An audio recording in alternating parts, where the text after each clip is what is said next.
Good evening, everyone.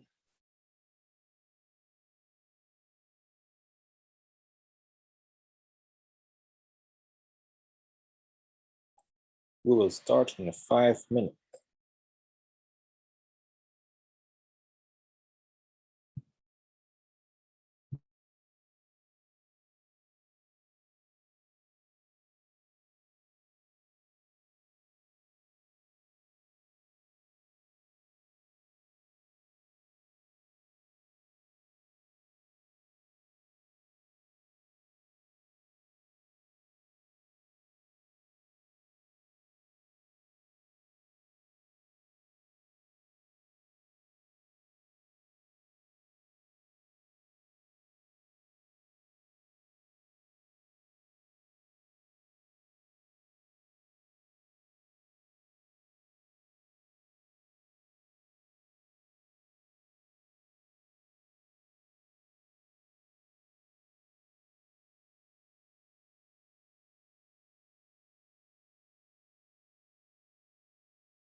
All right, good evening again. Thank you very much for attending the class today. So before we start, I'm gonna ask you like a really dumb question. How do you guys survive Facebook? I mean, being down for like 7 hours? It was okay. Okay, that's awesome. No one cried here, right? No. No one lost money.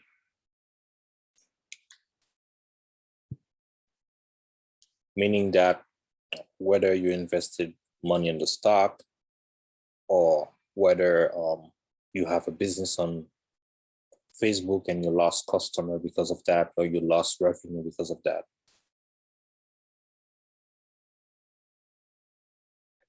If the stocks went down, then I may have lost some money. Yeah, I didn't indeed. check. Indeed. Oh, okay. So do we guys know what really happened? Online, it said something about the DNS server going down. And that's what I read online. Okay.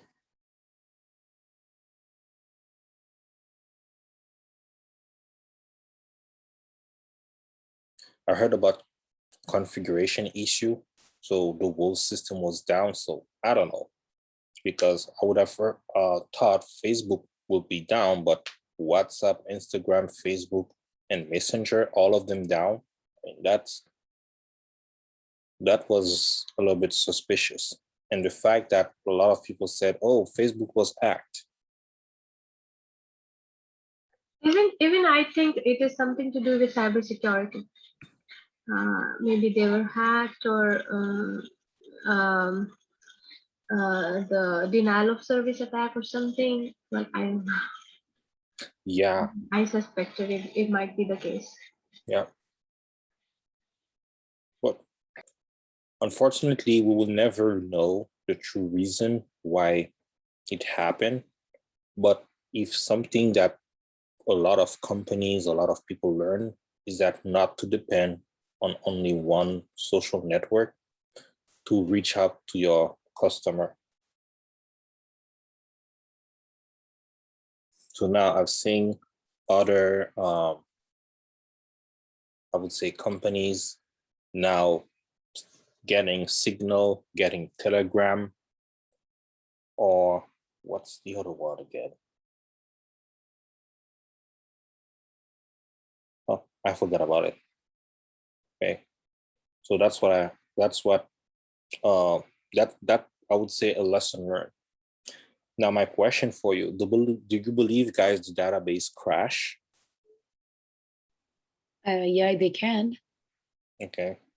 I think that such a big company as Facebook, something suspicious happened, because it's not possible that such a big company didn't have a backup plan or something like that. That's what I thought too. Well, it was interesting also. It was right before the congressional testimony, by the whistleblower. So that was suspicious. Okay. Maybe it was made intentionally to drop the stock down, and some big guys will buy it when it's low, because maybe in the future it's gonna skyrocket. Who knows? Yeah, who knows?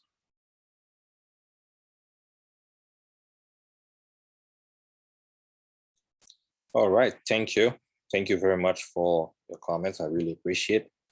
Now, we're going to see today one of the most difficult aspects of, how would I say that, database, normalization. Let me tell you beforehand, no one like normalization, but we have to do normalization. So on the book, we're going to see chapter 14 and 15, and we are going to do practice with the example that we did last week with Guanzhao and Chen. But before that, there's like one clarification, and that I would like to make. It's regarding the first homework that I gave you. is not actually, how would I say that, a homework, but more like a simple assignment that will go toward your participation. Your real homework that will count for 10% will come, and it will be due next week. And you won't have any normalization. The second thing is that next week, you guys were supposed to have your first exam. However, I forgot to send you a practice exam, and I didn't actually give you enough time to prepare that exam. So it will be done in next Wednesday, meaning Wednesday, October 20th.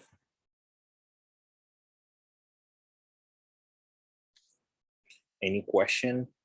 And when would be our homework due? Homework next week, Friday. So it's everything next week now. I mean, the exam is on the 20th of October, but the homework will be on 15th of October. Okay, So I there's just a couple of switched it. days in between. I'm sorry? A couple of days in between. I'm sorry, can you repeat that again? I was just saying there's a couple of days in between them, I guess. Yes, Right. but the good news is that if you can do the homework properly, you will be able to do the exam properly. Okay. Okay. That helps. Thanks. All right, cool. Any question? How the exam should look like? Multiple choice? The thing is that I don't like to give multiple choices. The reason why is that you can guess.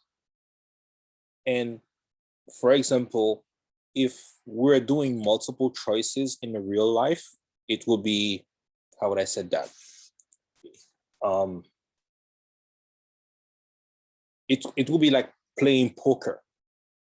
So I would rather give you a business problem like I did for the first assignment, and then you actually try to create the object. For example, I can ask you one of these questions. I give you the business problem, and I'm telling you, do you believe this could be an entity in your conceptual model? Or I could say, what type of relationship we have between product category and product.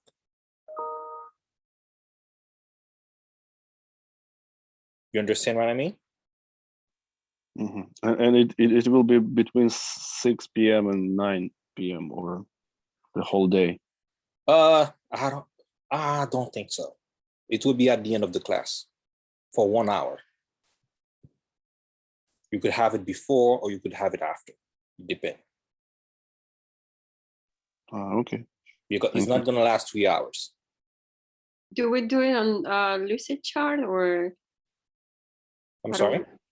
Where would we do that? On Lucid Chart or on something else? No, I'll give you the business problem. I'll give you, I mean, you can actually do it in Lucid Chart just to make sure that you understand it, okay, during the exam, all right?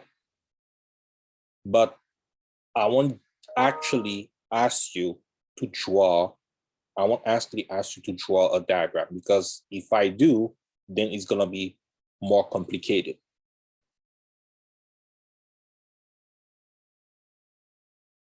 So it would be like an open question kind of a answer. Yes. Okay. All right, thanks. Is there a review sheet or not? Yes, I'm going to give you, I'm going to give you a review sheet. I would say more likely a practice exam, I would say, just to give you a business problem and a list of questions, and next week we are going to view them, and the week after, means the week of Wednesday, October 20th, we're going to have the exam.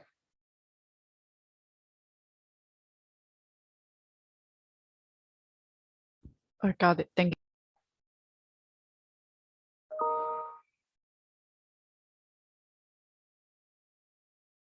It will be a closed book exam.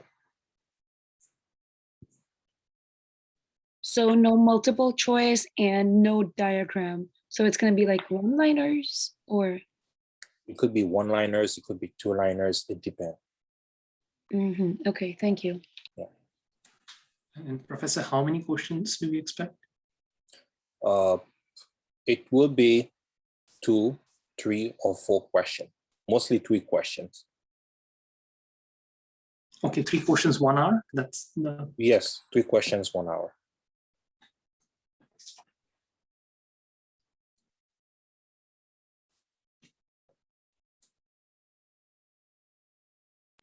The closed book means we have to like do with the video somehow. Now, while you're doing the exam, you should not look at the videos. You should not look at any materials at all. Okay. So it will be done in Zoom. You'll be all logging in Zoom, and then I'll give you a link where you can actually download the exam and then start working on it. And then after that, once you're done, you upload it on Blackboard. Got it.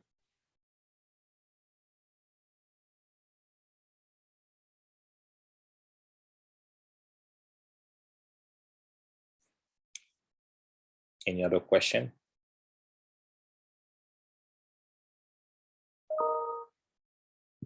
What's So, the weightage of the exam? I'm sorry? What is the weightage of the exam? How many percent? 10%, 10%. Oh, okay, thanks. We'll have 2 exams, 10% each. 2 homework, 10% each. And the project will be 20%. And then whatever you do in class, whether labs, whether participation or exercises, it will count toward 20%. I'm sorry, Professor. Homeworks, how many percent you said? 3, 10% each, or 2? Yeah, 3, 10% Okay. each. Okay, thanks. Will So, you go and I- over and- the? Sorry, go ahead. No, I'm asking about the second exam. It's supposed to, it says on 17th of November? November, yeah. Yes. So it stays the same. It's Yeah, not it moving. stays the same. It stays the same, yes. Got it. That will be the toughest exam. My question was, will you go over the practice exam next week? Yes, I will do so. Okay, thank you. Professor, and the topics for the exam will be covered up till normalization, right? Which we're doing today. Yes, until normalization.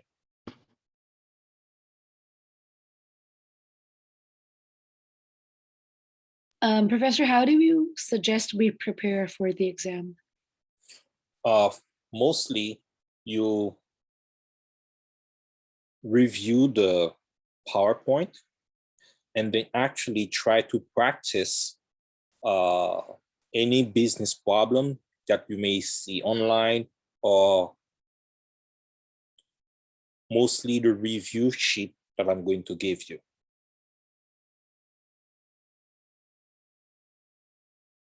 Okay, thank you. Yeah.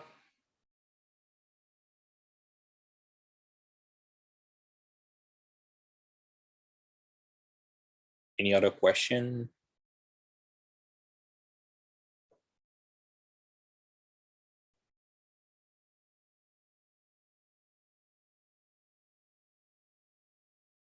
Okay, one more thing before I start the class. I would actually need 2 volunteers to test a MySQL on a cloud.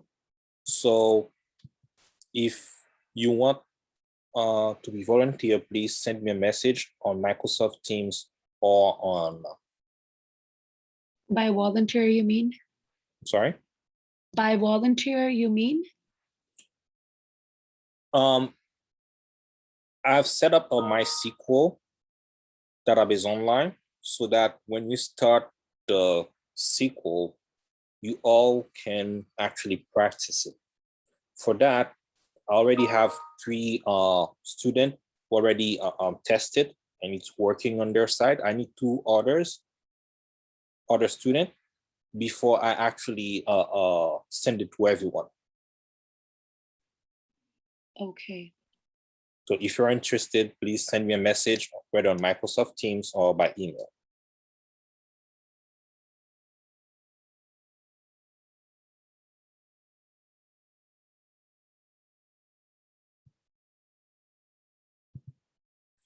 Any other question?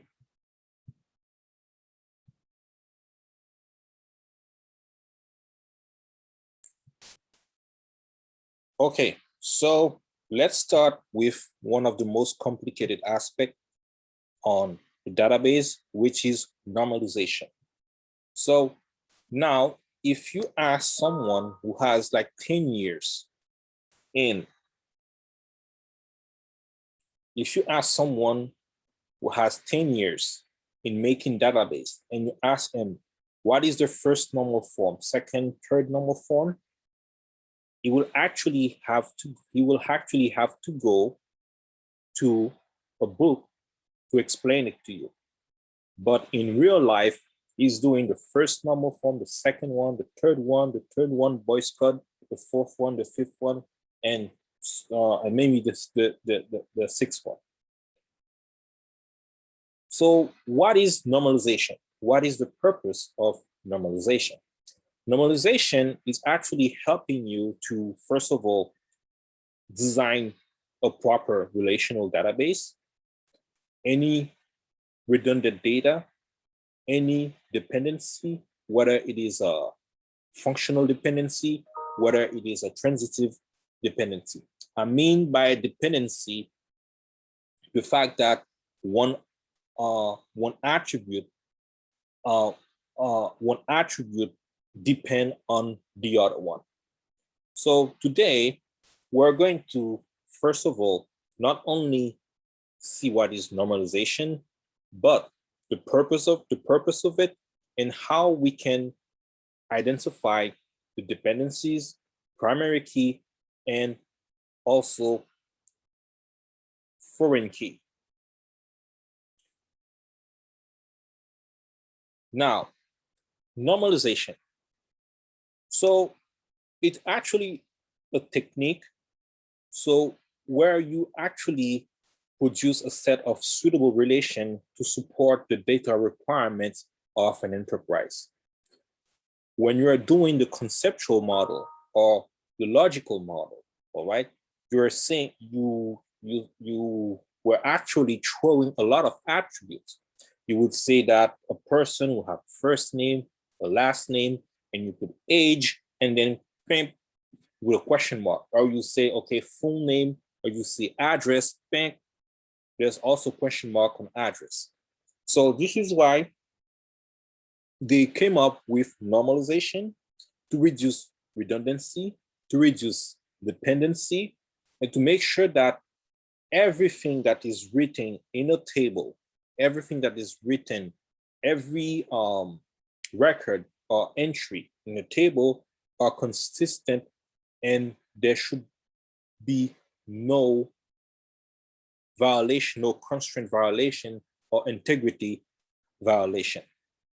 So whenever we are doing a normalization, we actually see the number, the minimal number of attributes that is necessary to support the data requirements, and all the attributes that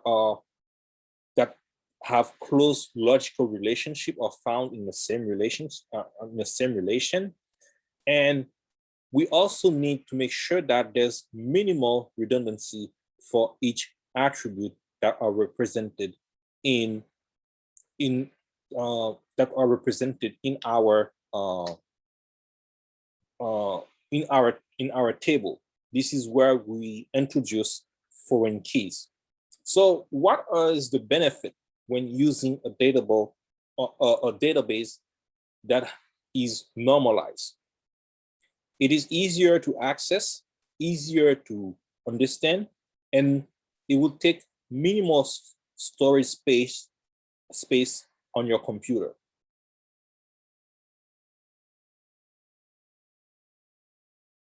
Now, nowadays, people says normalization kills. Because when you're dealing with complex, big complex databases, for example, the one from Facebook, the one from Amazon, all right? They do what we call denormalize, meaning they're not doing the normalization as they want it to be. The reason why is because of performance.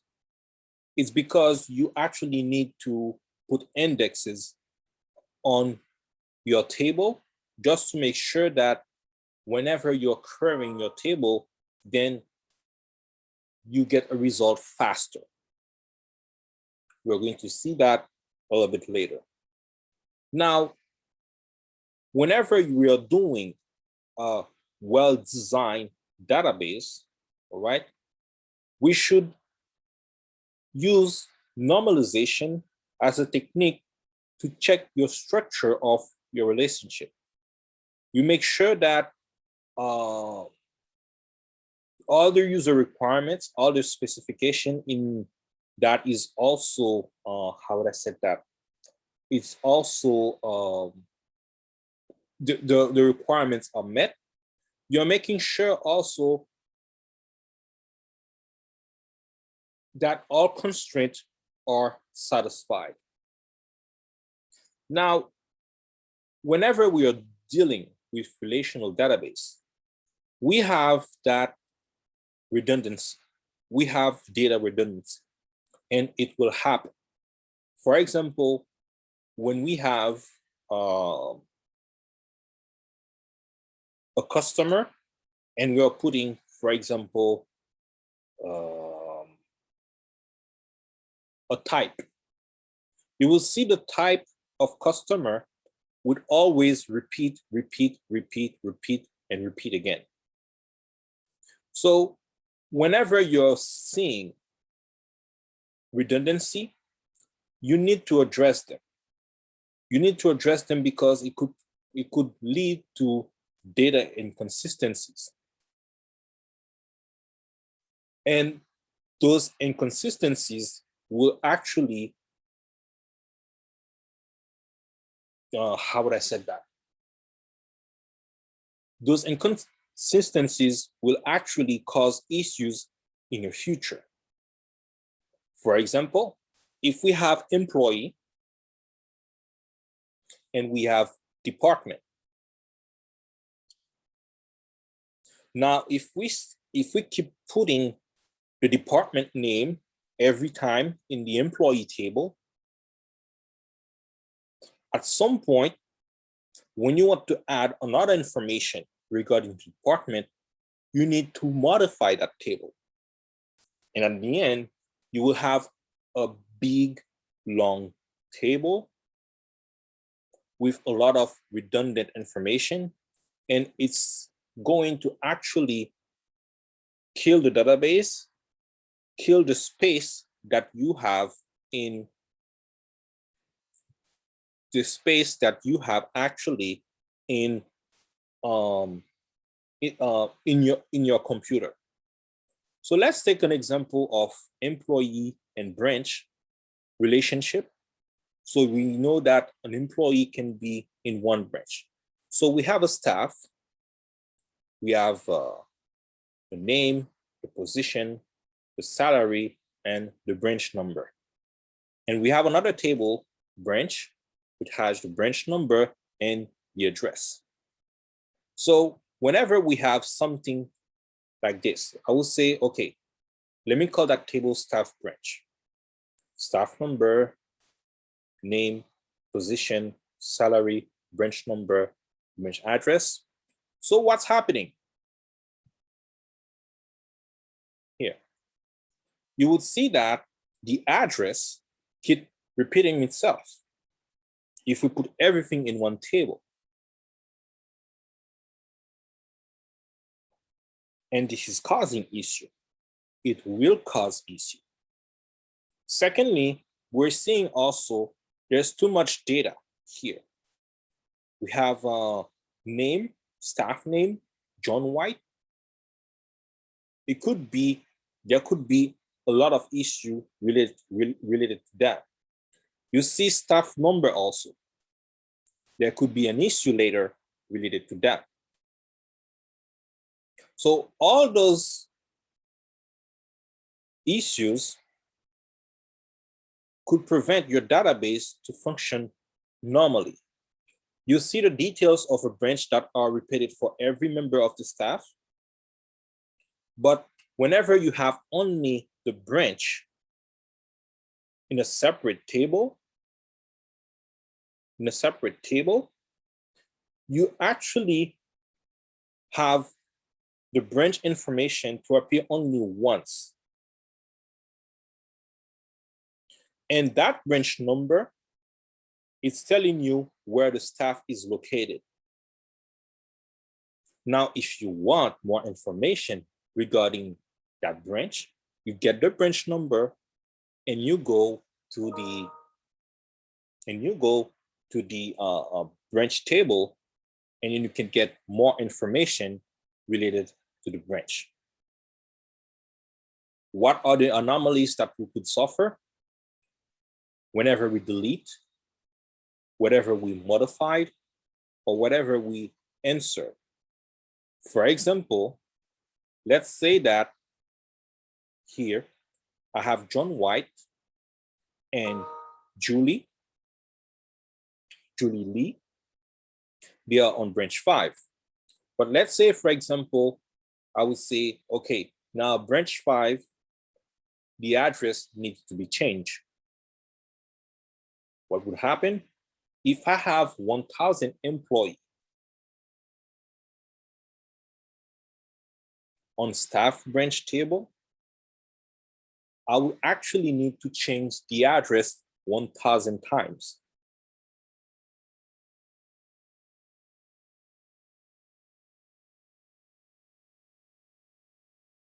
And this is going to be complicated. So that's why we come with what we call normalization. Normalization. So before we dive in the normalization and functional dependencies, do you guys have any question with what I just what we've seen so far?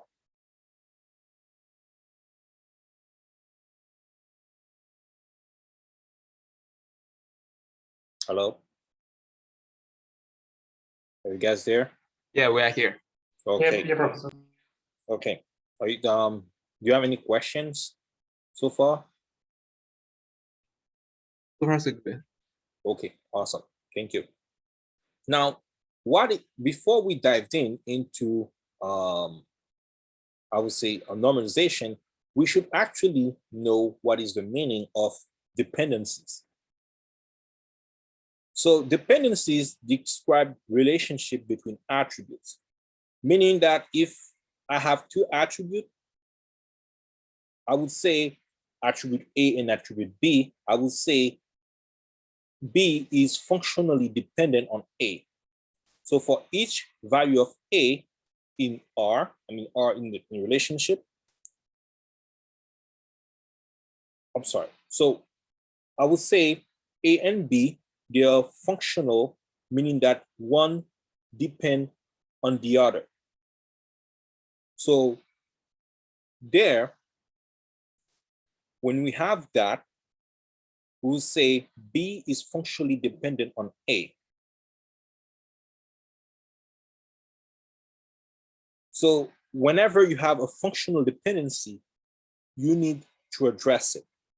For example, you have staff number functionally determines the position, but that doesn't mean the position determines the staff number. For example, we say that manager or staff number is SL21, SG5.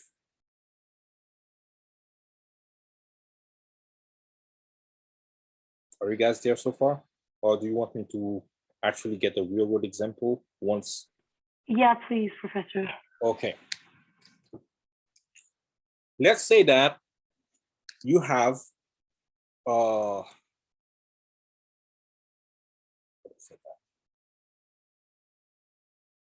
let me try to take one example for you.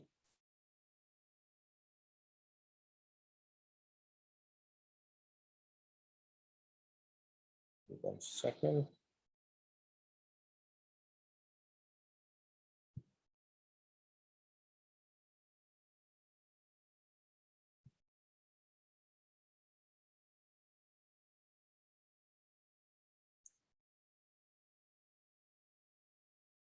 I'm just gonna put my Lucid chart up and running.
Can you guys see my screen? No. No.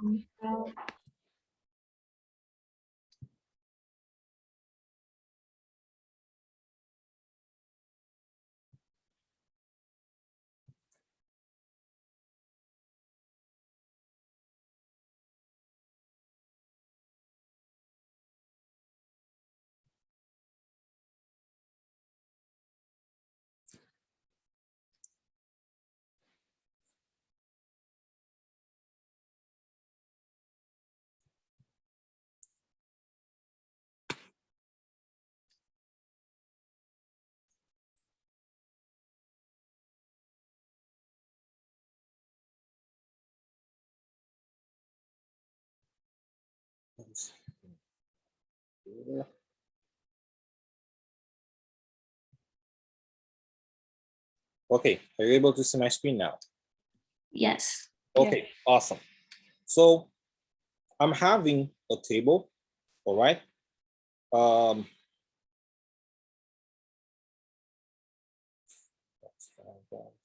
Okay, I'm having that table employee, okay? I would say functional dependency. Let's say I have a name for an employee, okay? So what could be an attribute for employee? Employee ID. Okay, employee ID. Gender. I'm sorry? Gender. Gender, okay, gender. Name, address. All right. So first of all, when I said functional dependency, it means that if I have the employee ID, I can know that the name, the address, and the gender. But if I have the gender, that doesn't mean I can have all the information regarding the employee. You see what I mean? Yeah. Okay, so that's what we call functional dependency, meaning the employee ID that I have here, okay, I can have the name, the gender, and the address. So whenever you have, for example, a student at Baruch, you have the first name, the last name, and major. If I say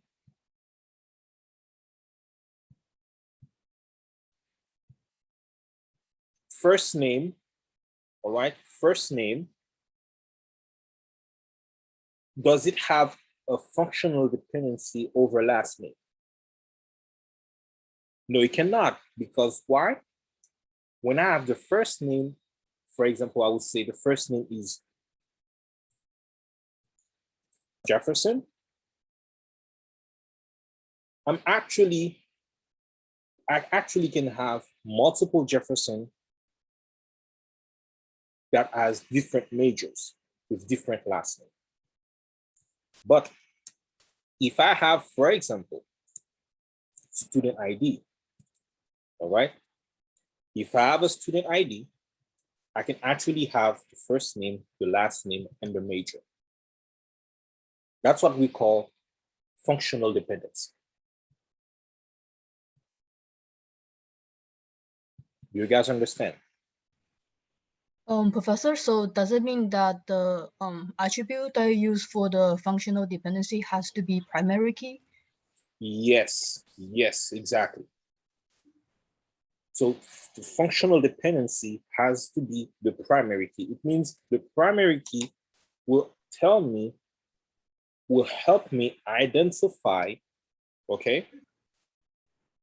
Will tell me or will help me identify the other attributes. If I put, for example, in something like course ID, does it has a functional dependency with the others? No. No. No, it does not have a functional dependency. All right? Is it clear? Yeah, and one more question. So the attribute that has the functional dependency has to be from the same table? Yes, it has to be from the same table. Now, Okay. however, we could have functional dependencies also when it comes to foreign key. That's why they introduced foreign key. For example, let's say we have employee. Okay. Employee ID. I have full name, gender, address, department number, and I have department name.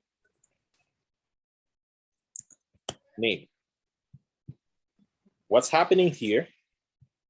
I have employee ID, which has a functional dependency with full name, gender, address, department number. I have also department number, which has also a functional dependency with department name. So whenever you are doing normalization, you should not have two functional dependencies. One has to be taken away. So what to do? You will basically create another table that actually called department, where you actually have the department number and the department name.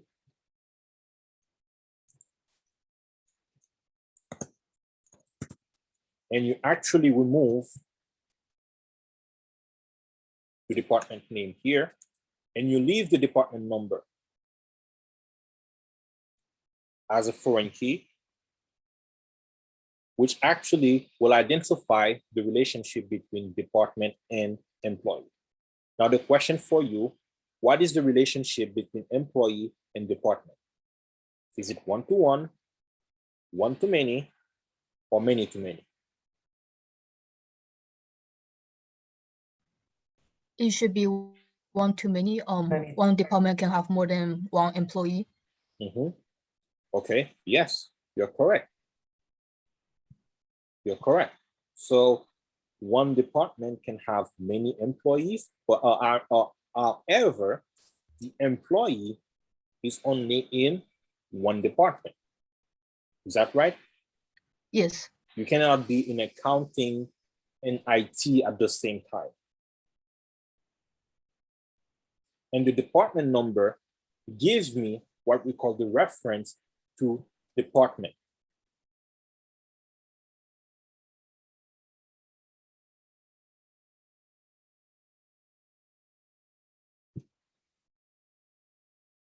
You guys understand? Yes. Any question? Please ask. Professor, is it just one to many, or is it one to many and many to one? I'm sorry, can you repeat that again? Is it just one to many, or is it both one to many and many to one? Like, does it go both ways? Oh, okay, I see what you mean. So, like, how do I determine the direction? Is it the arrow that kind of? Can you see my screen, the lucid chart, right? Yeah.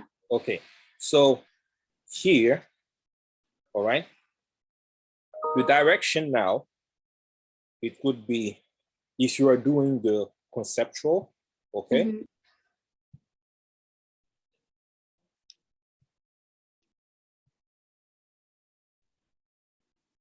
If you are doing the conceptual here,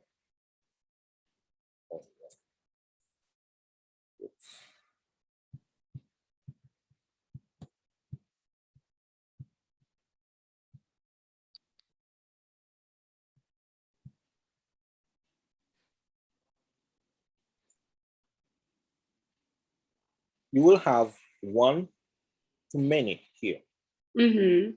okay? Meaning that here, okay, for department, the department can have one or many employees. It will be 1N.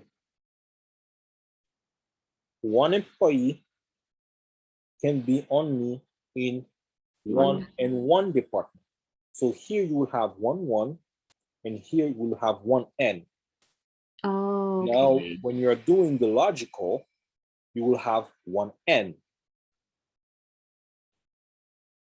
meaning the 1 will be here and the N will be here. Okay. N would say that many. Got it. Thank you. Any other questions? Yeah, so Professor, you would say it's dependent on the wherever the arrow is facing in conceptual. Oh no, don't worry about the arrow. Sorry about that. So let me get on a better line, because I don't want to put the arrow, because it's going to be confusing at that time. So it should be a straight line, because if I put an arrow, it's gonna be a little bit complicated. It's on the top when you see none, you instead of arrow you just put none also. Yeah. Okay, yeah, thank you.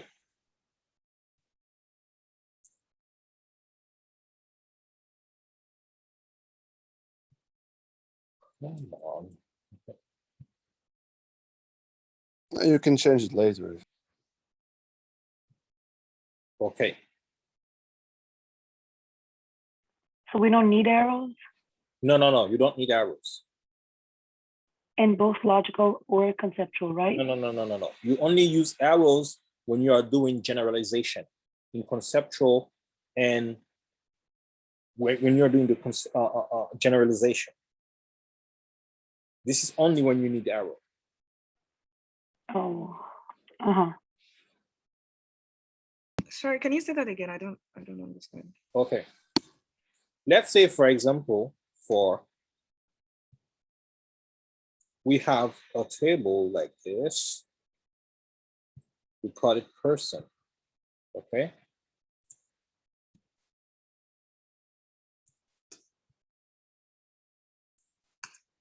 I have first name, last name, okay? So if I said that, okay, student and employee, a person, okay? So I would actually need the arrow to specify the generalization. Oh. You see what I mean?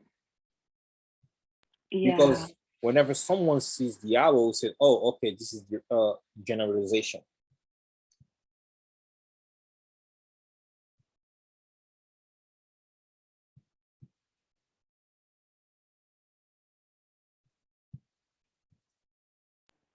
So when we were talking about the one-to-many and one-to-one relationship between the department and employee, so what do we write on the line between employee and department?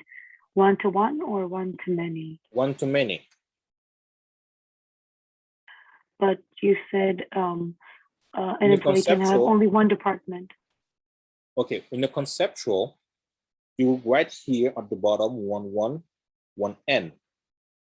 When you start doing your logical, all right, you will do 1 here and N here. Oh, okay. So the logical has no, how to say, no direction, right? It's not a conceptual has from employee to department and vice versa, from department to employee. Yes. But in logical, no direction. It's just general, many employees, one department. Exactly. Okay, thank you. Okay, thank you so much for that, Chris. All right. Now, Yunke asked that question, what is the foreign key? So the foreign key is department number. So I'm going to explain what that is exactly. So I need to identify a department. I need to uniquely identify a department. I can still put the department name here, all right? Yeah, I would say the employee ID with the full name, with the gender, where the address is in accounting. But the thing is that I need something that will help me identify uniquely accounting. First of all, accounting has no functional dependency with employee ID. But the department ID of accounting, you can actually retrieve, you can actually know where the employee is. Let me rephrase again. Meaning, if I put accounting here, okay, you will see that there will be a lot of redundancy.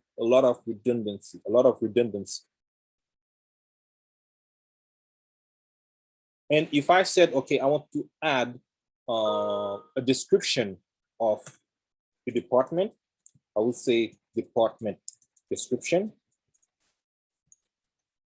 It starts to be a problem. Why?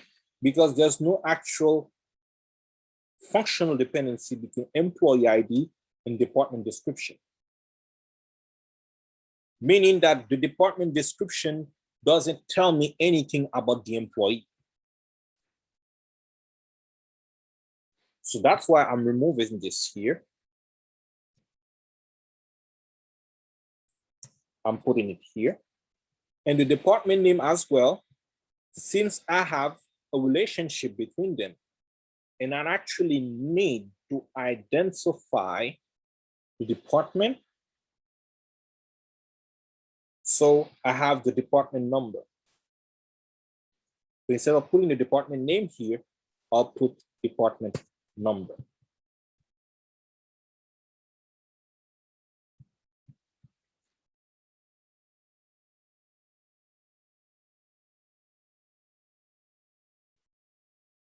Is it clear, or do you want another example?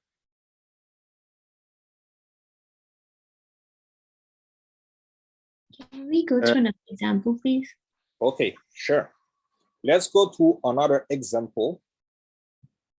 And this time I'm going to use product and product category. Excuse me, Professor, may I ask you, if it's a foreign key in one entity, does it necessarily supposed to be, so the foreign key should be connected to another entity primary key or not? No, the foreign key needs to be connected to a primary key of another entity. That's the rule, basically, right? Yes, that's the rule. And we're going into them a little bit deeper when we actually going to see SQL. Now, before I take the other example, Yunke, does that answer your question regarding foreign key? Okay, awesome.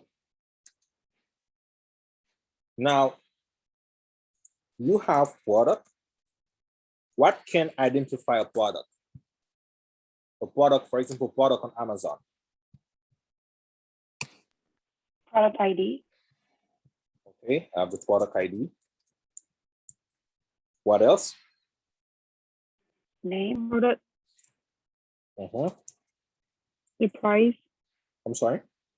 The price, product price. Yes. Okay, I will say the seller. Description. I'm sorry? Product description. Okay, product description.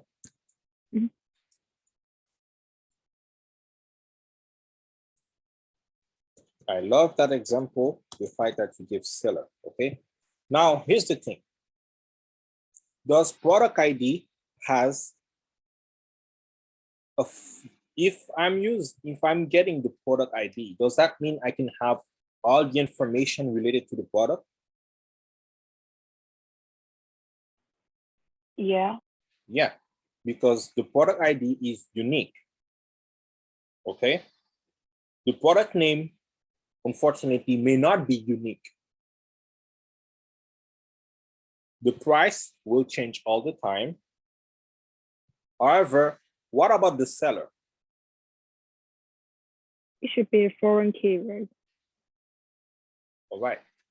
Is it the seller name?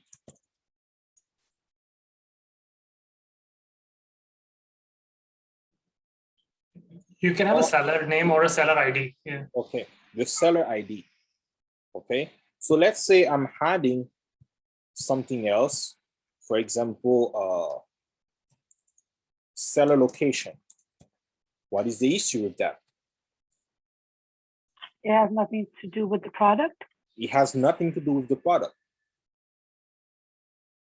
The seller ID is just telling me who actually selling the product. Okay.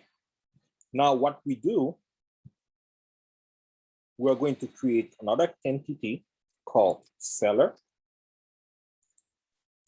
which has the seller ID and the seller location. Okay.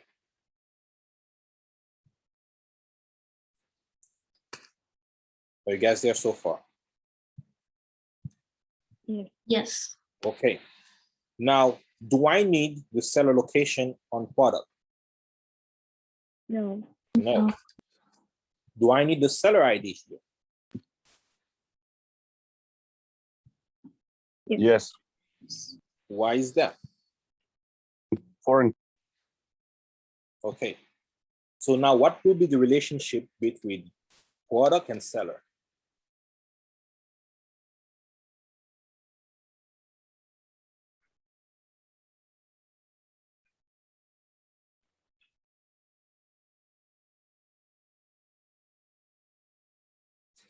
Many to many.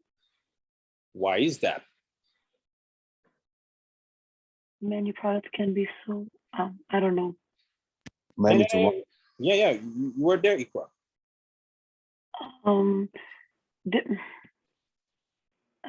Different products can be sold by different sellers. Like the same product can be sold by different sellers, and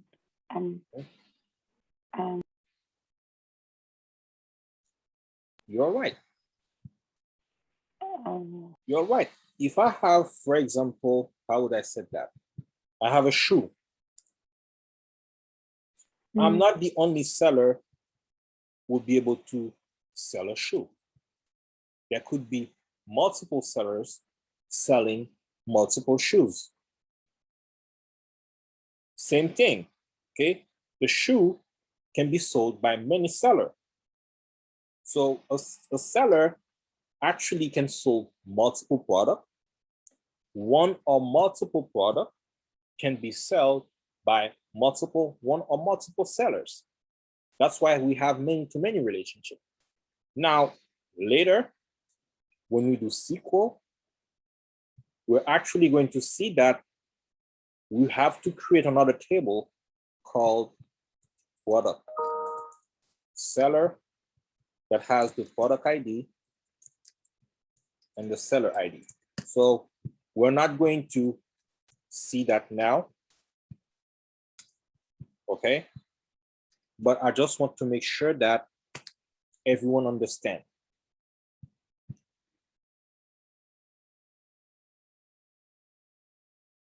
Jiang Li,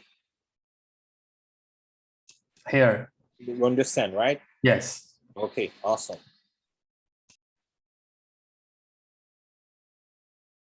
Geki, you understand? Yes. So I just want to make sure that you guys understand what is functional dependency. Meaning with one attribute, I can get the information of the other attributes.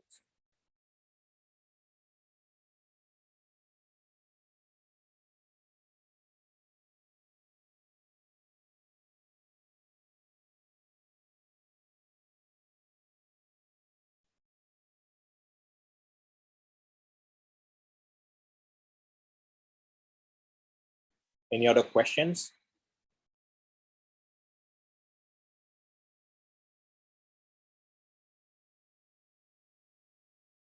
Please ask questions.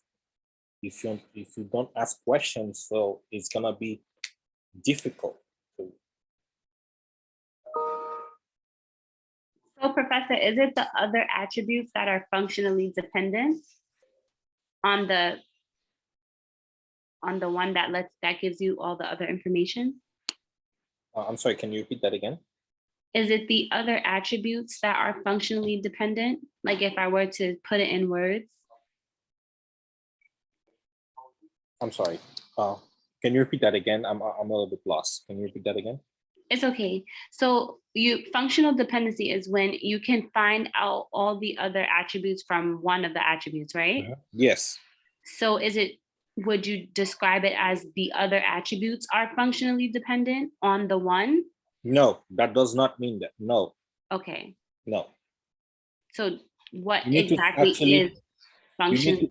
you need to actually have one attribute that depend on the others. Okay, got it. That's how I was trying to figure out how to put it into words. Oh, yeah. So for example, if you have a table that only have a full name and gender, does that mean full name depend on the gender? No. No, because you could have multiple people with the same. genders. Yeah, exactly. Okay, yeah. For one full name, you can have multiple genders, right?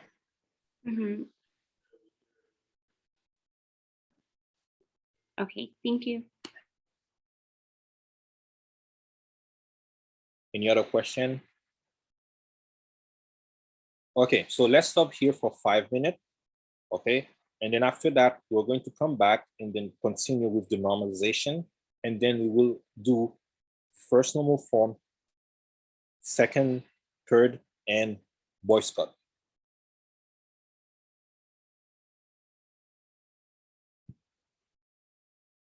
Okay, thanks, Professor.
Okay, welcome back, everyone. Now, we're going to see what it is the transitive dependency. So, transitive dependencies, okay, they usually happen when you are in a table. You have, for example, 3 attributes, A, B, C. And you said, okay, A has a functional dependency with B. B has a functional dependency with C. However, C and A, they're not functionally dependent. We just seen that when we're trying to solve the issue of seller and department number. All right, what does that mean? If we go back to Lucid chart,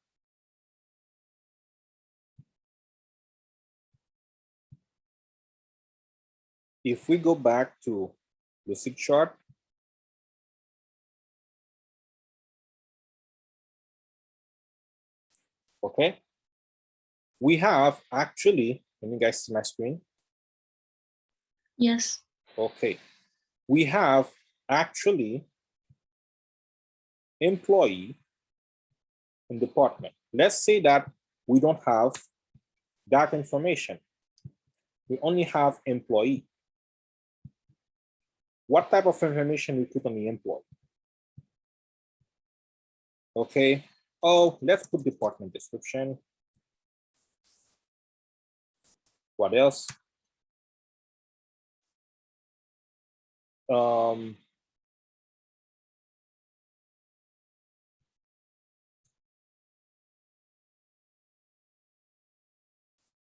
Position, salary. All right. So now, the full name is for the employee ID. The gender is for the employee ID, right? The address is for the employee ID. The position is for the employee ID. The salary is for the employee ID. So the functional dependency or the department number is for, I would say, the employee ID. So we have employee ID that has functional dependency. I would say even they call it full dependency. You have all those fields that has full dependencies, right? Now, if I said department description, does it have a dependency with employee ID?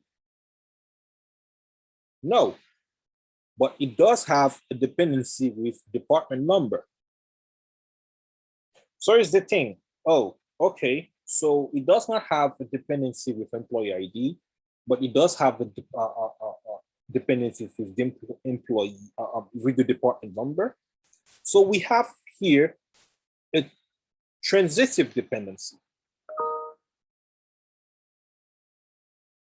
because it is dependent, because department number is dependent on the employee and department number is dependent on department description. We would say, okay, transitively employee ID and department description, they are transitively dependent. So when we have that case, we need to break that table. That's what we call transitive dependency, because it depends on one field, because we have one attribute which depend on employee ID, and employee ID depend, employee ID, we have department number depending on employee ID, and we have department number depending on department description. The department description has to go away. All right, that's what we call transitive dependencies. Is it clear?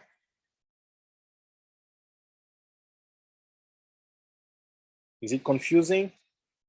Am I making sense? Oh, it's clear. Okay. All right. Catherine, is it clear for you?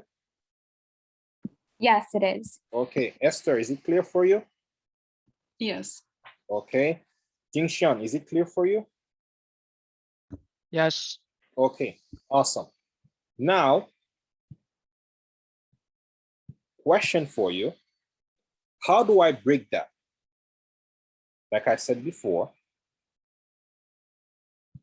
you have another table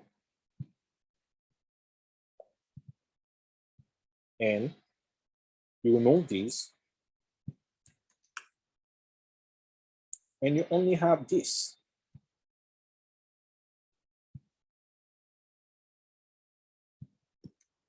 Okay. That's it.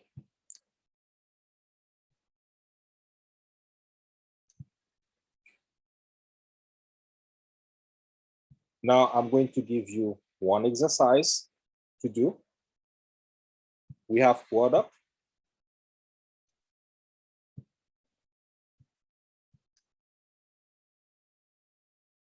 Product description.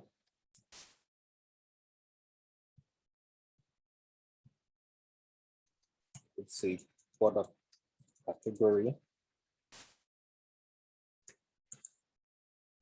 Category product. Category description. Number.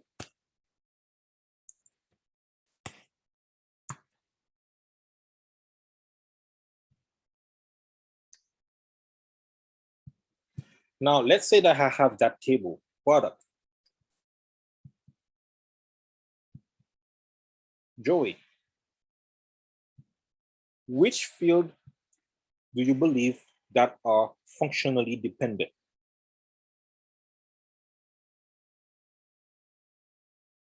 Sorry, Professor, I'm not sure. Okay, it's fine. So you have product ID. Are you there, Joey? Yeah. Okay, you have product ID, product name, price, product description, product category description, and SKU number. So you said that the product ID,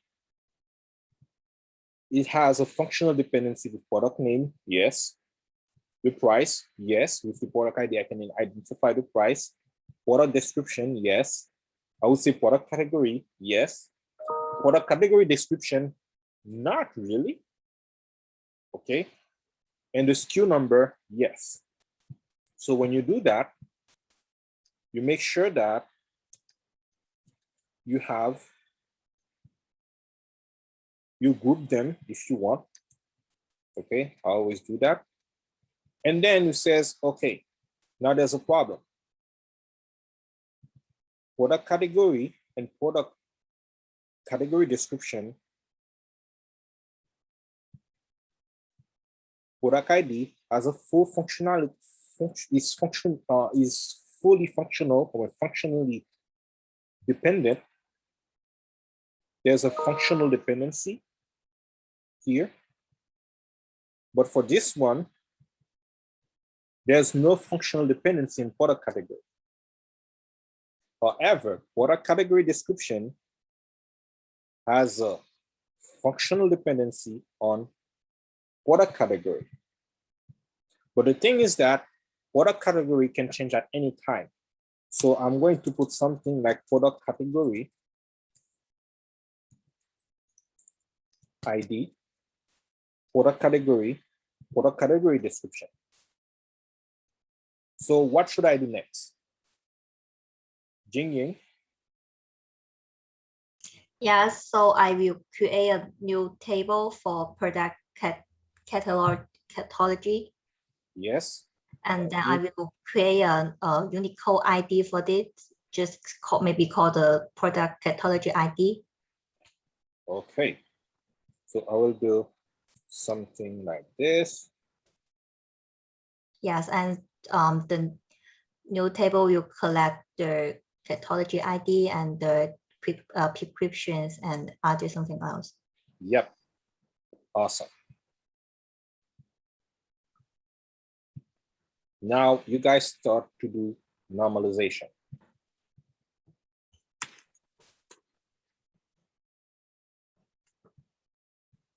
You understand what I mean, right? Yeah. Joey, you understand, right? Yeah. Okay, awesome. Now, let's take another example that we have seen last week with Panjal and Chen. We had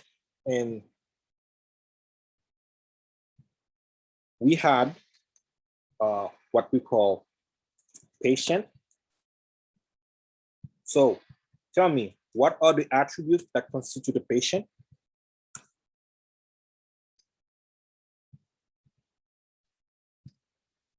Patient ID, name, Uh-huh.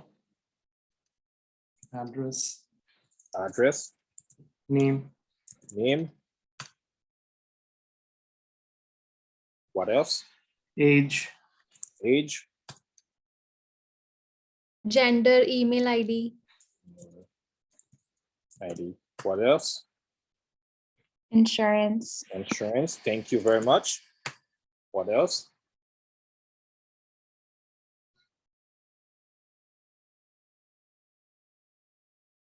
Medical history. Thank you. Medical history. Okay. Sorry, Professor, one question. Uh-huh. What does it mean by patient ID? I mean, with the top ones where we had employee ID and a student ID, it's kind of, you know, self-explanatory. They have an identification, but what about the patient ID? What does that even mean? So here, when we are doing normalization, you can actually have a patient ID, okay? You can actually what we call a patient identification. So it's two different things. When you're doing your conceptual, logical, okay? When you do patient ID, it could be one ID that identifies uniquely the patient. But sometimes when you're doing the business, the patient actually have an identification. Now, when you're doing your database, not only, for example, okay, when you receive an invoice, all right, you have what we call the patient number on your invoice, right? Right.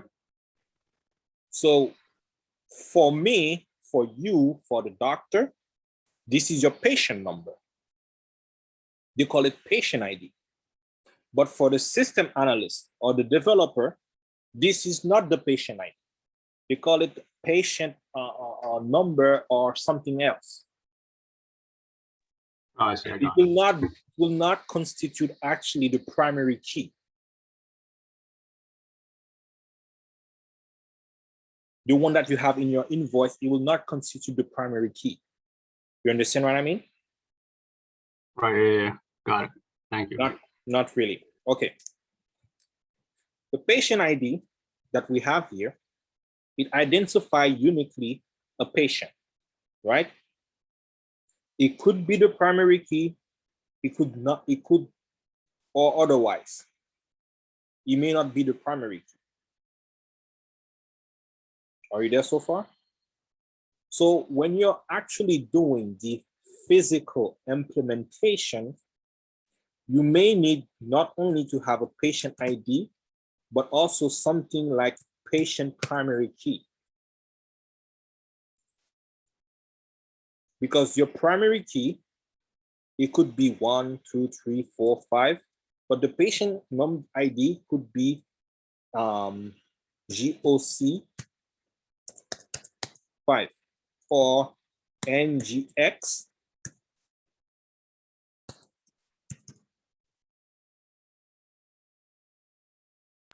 Professor, is that the same as medical ID or is the patient ID a different thing? Yeah, something like that. Okay, but we're not going to actually, because when you're doing normalization, there's some rules that are related to IDs. We're going to see them in a few minutes. Okay. Okay. Tinshan, does that answer a question or?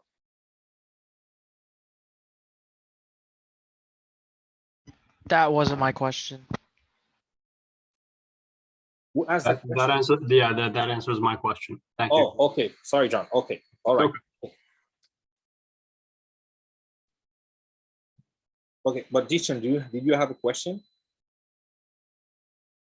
Oh no, I just like didn't mute when you called on me earlier. Oh, okay. All right. Yeah. So Professor, like the patient ID is something will be a string, correct? And I mean, Yes. Yes. So Yes. you can have the number. I mean, you can have a combination of this the text as well as the string and the number. But Exactly. the primary key is the one where you have it has to be unique, correct? Yes. For this table. Exactly. Exactly. So we will view that in a few minutes, actually, when we are doing the rules. The string is a data type. We're going to see it the week after when we start with SQL.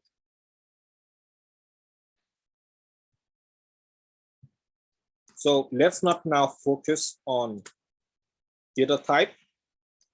Let's now focus on what we put for patient. Now we have all the information that we have. The patient, address, name, age, gender, email ID, insurance, medical history. So, insurance. Insurance, okay, what is it?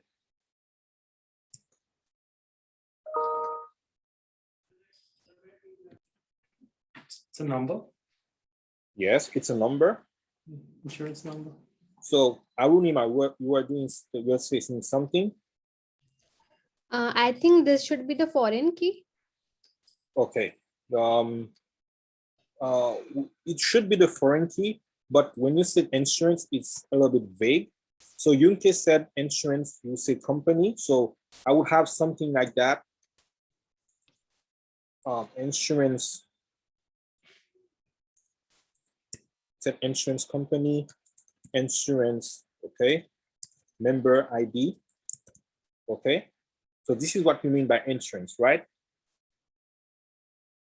So medical history, what do we have in the medical history? The records of the records. Yeah. You could have allergies, symptoms. Yeah, the physical test. Past history, okay. Yeah. Surgeries. Surgeries, okay. All right.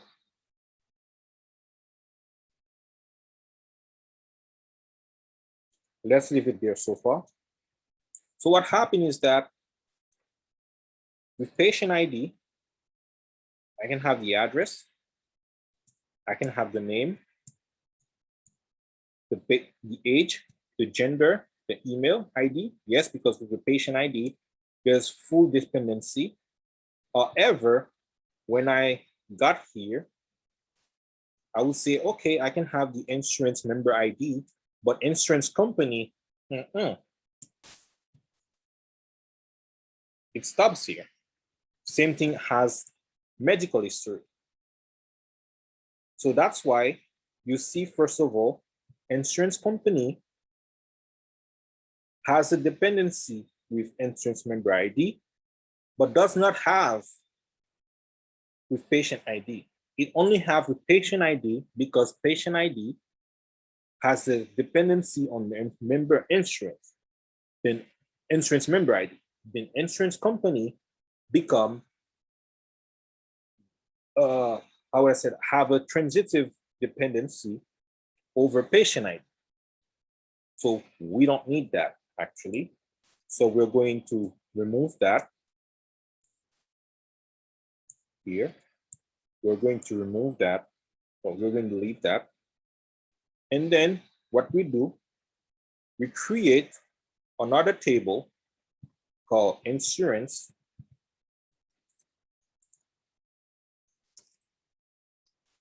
that have insurance ID, insurance company.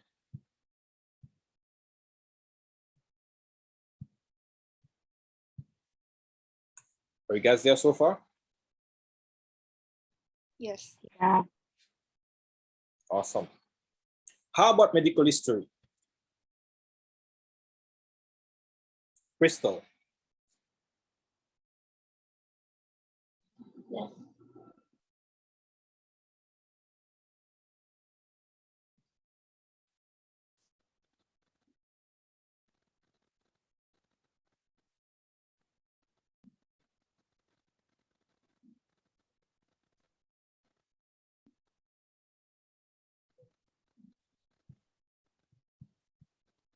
So let's say that, Crystal, we have medical history.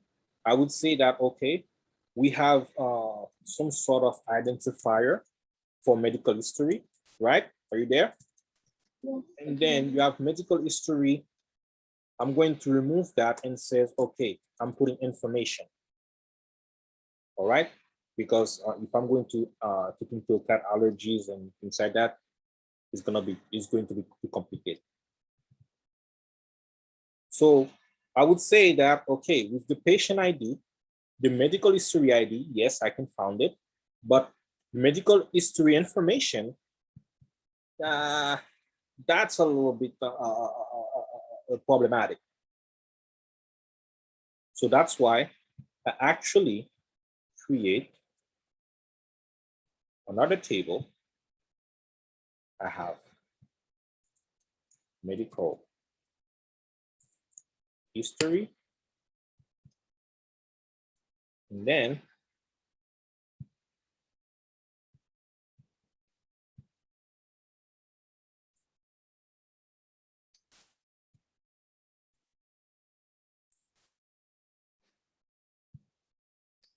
I would say I have all this information here.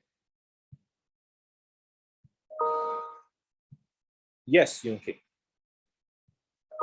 I'm sorry. What do you mean medical history ID?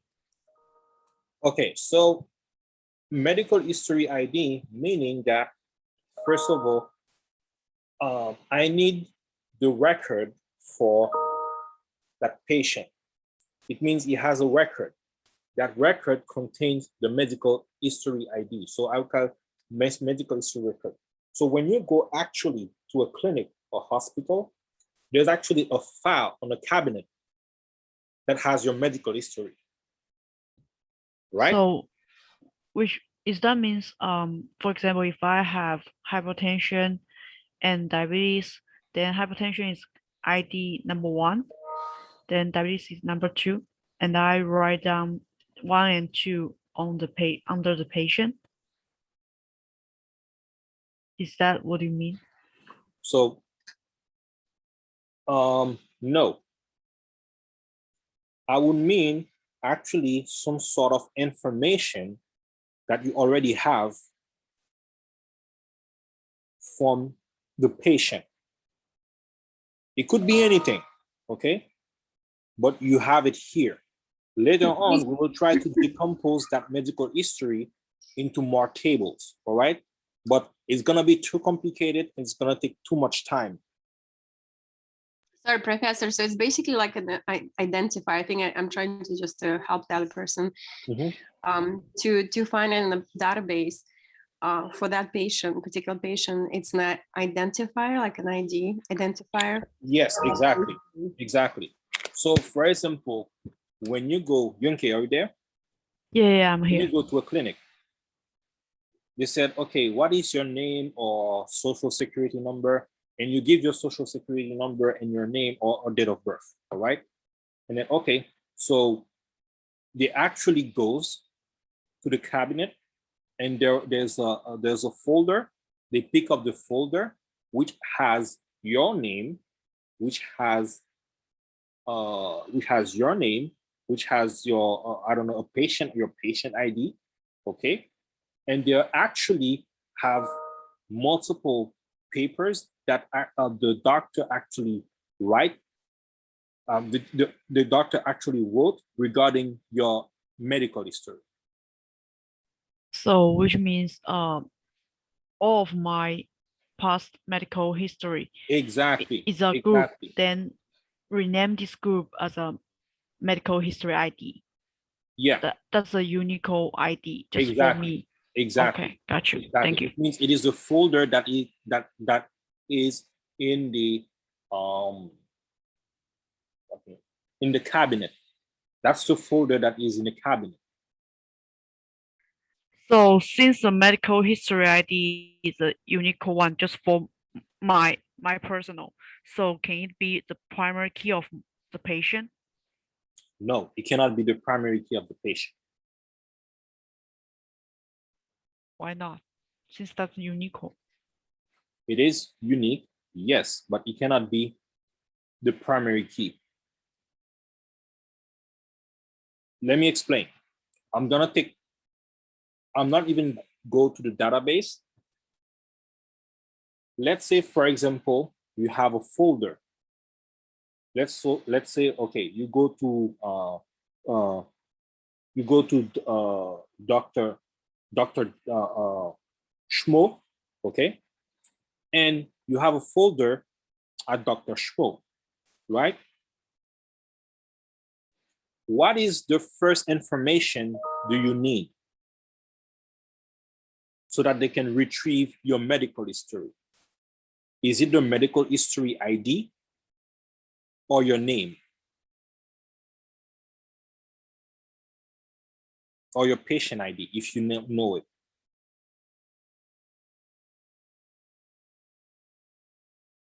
It will be your patient ID.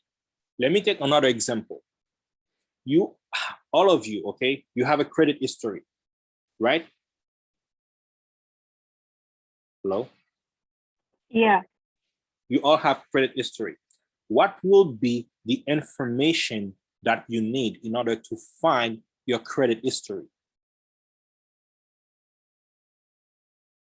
Social security. Yeah, your social security, right? But your credit history have an identifier that you don't know about it.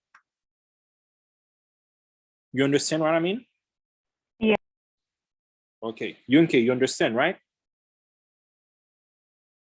Yeah, I almost got it. Almost?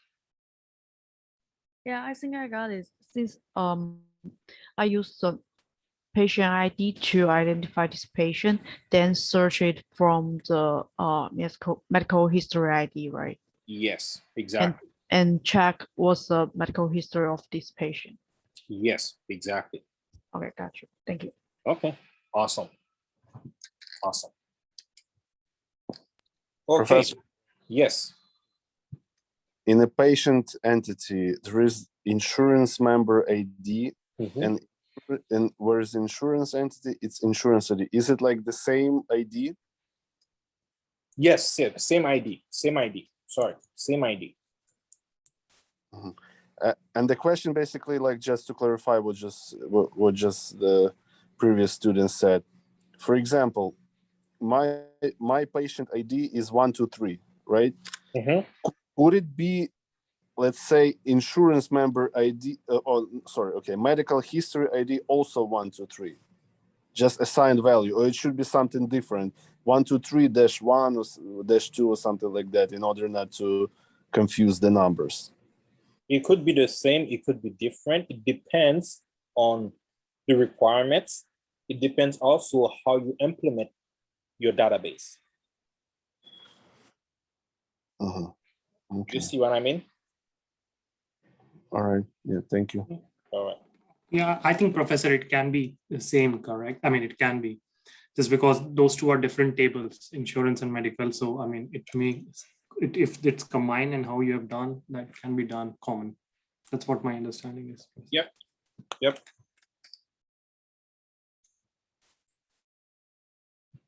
Okay, so let's take another one.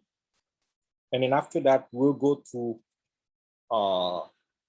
first normal form, second normal form, and third normal form. I have books. What information that I need from a book? Author. Author. Okay. Book name. I'm sorry? Title. Title, The ISBN. ISBN. What else? Category. Sorry, Janet. Category. Category, yeah. What else?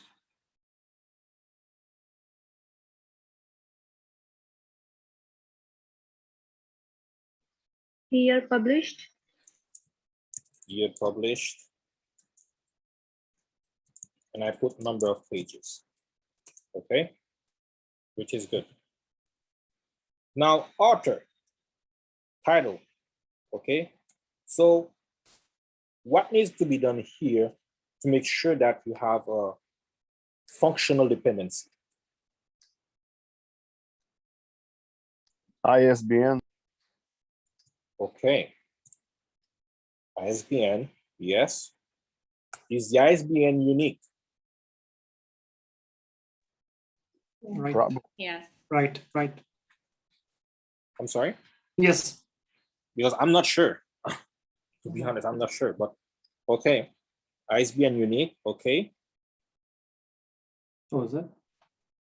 Yes, you see, someone says a book can also have multiple ISBN.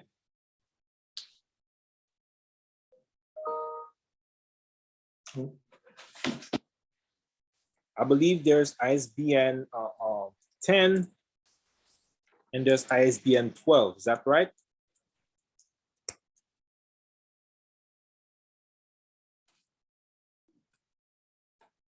ISBN 13. Oh, sorry, ISBN 13. Yeah.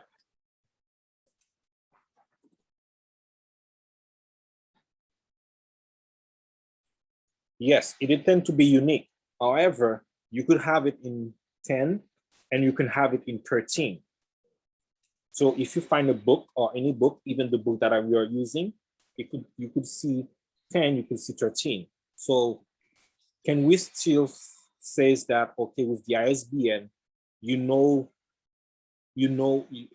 have the book as an identifier? Abhishek. Yes, Professor. I mean, that's to be the case. If we have an ISBN number, we can identify a book. Okay, all right. Now, with the ISBN, do I know? Or book number, something like that. I'm sorry, can you repeat that again? But I think it should have like a unique, maybe book ID or serial number, something like that. Okay, yeah, you could put serial number. Well, let's consider the ISBN as serial number, or we could put something like that, book number for our information, okay? Yeah. Like Professor, in the traditional library, how each book has some kind of, the row number 13, 4, like that, how librarian used to identify, something like that. Exactly, because in the library, they're not actually going by the ISBN. Correct. Right, they go by a number. Traditional way, yeah, which row, which column, where, right, exactly. Exactly. Now, question for the category. The year published, number of pages. Which of the following field you don't actually have functional dependency? Number of pages. Category. Not for number of pages. Why do you say category?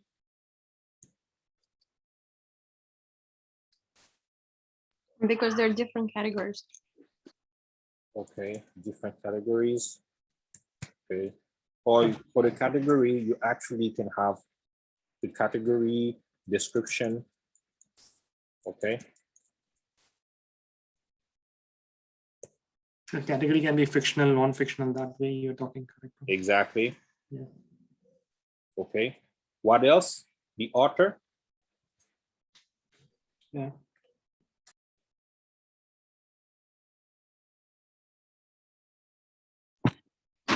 Yeah, the offer could be also, it could be for different books. Okay. All right. So you believe that author should be in a different table, right?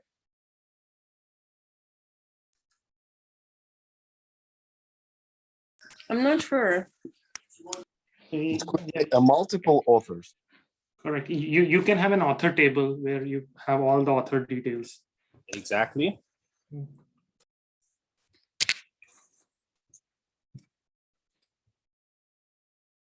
What else?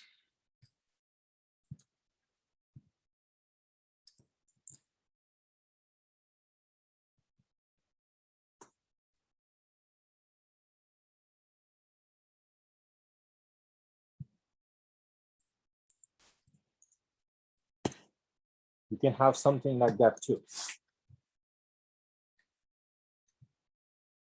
What if you have multiple authors? You write author 1, author 2, author 3, or something like that? Yeah, you can have that. And you're going to see that in a few minutes. Okay, but before, I have to go with you with the first normal form, the second normal form, and the third normal form. All right, so I'm gonna leave that as it is for now. Okay, and we are going to first normal form, second normal form, and third normal form.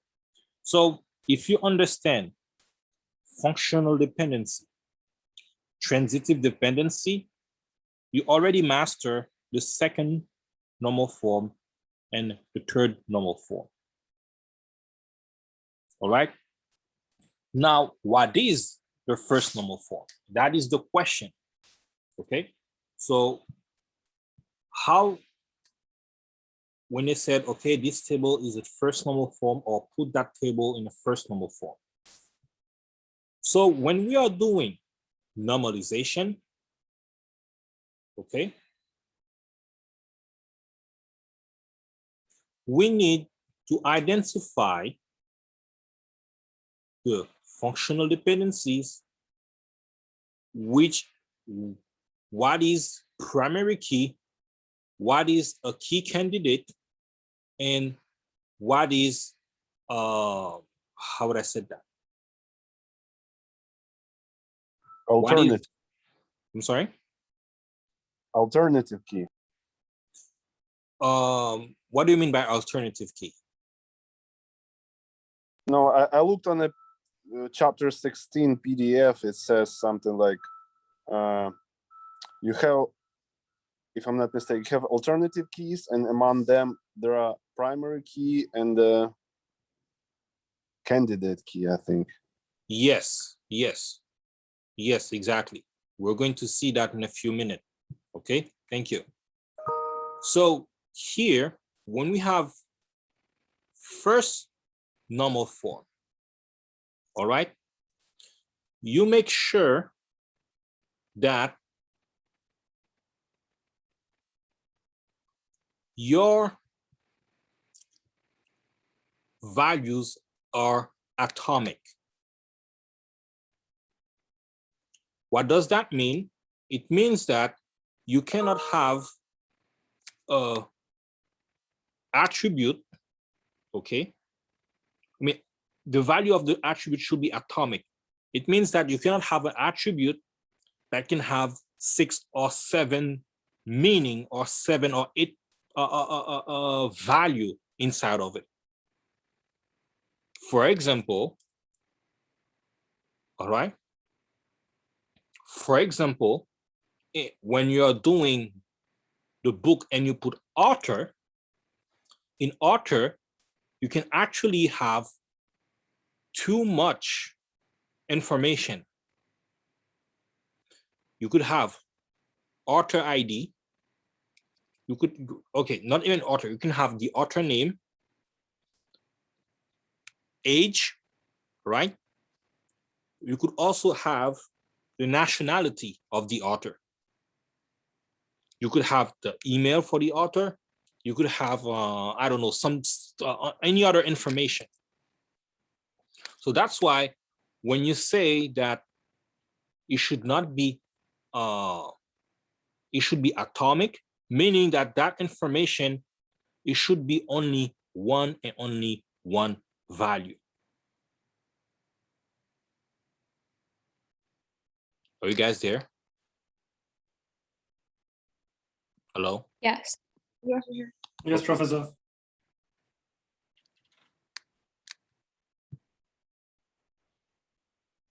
Secondly, you need to make sure that there's no repeating groups,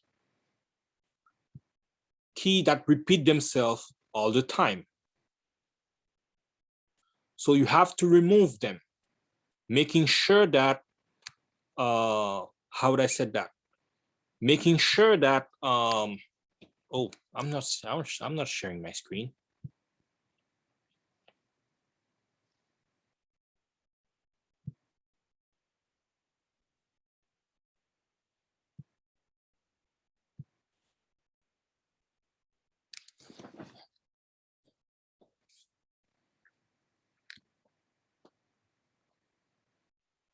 Okay, so you whether group them in a separate entity or you put the copy into another relationship. We're going to see that. You need to make sure also that you have unique names. And the order also does not matter, right? So we're going to see that later on. When I said unique name, meaning I cannot have two attributes with the same name. And importantly, you need to know that if something change, how would I say that? Let's say, for example, you have an attribute domain that change too much, you need to cut it out. For example, when you set a patient and you give age, every year, your age changes. So we have to replace it by something that will not change. What is it? Date of birth. Your date of birth. This is the first normal form. All right. So if we go back to our example and we start with book. Okay.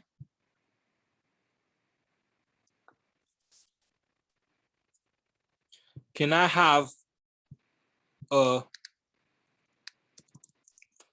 attribute called age for the book to say that, okay, this book has 48 years old, 50 years old?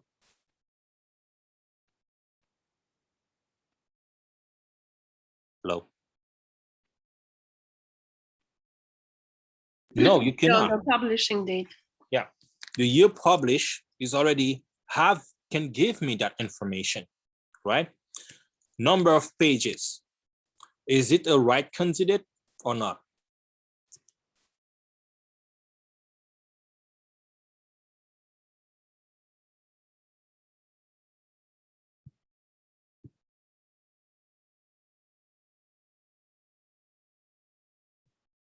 Yes, it is. So they can put edition of the book. Yes. Edition of the book. It could be first edition, second edition, third edition. All right. Those are the information that we already have. So how about author?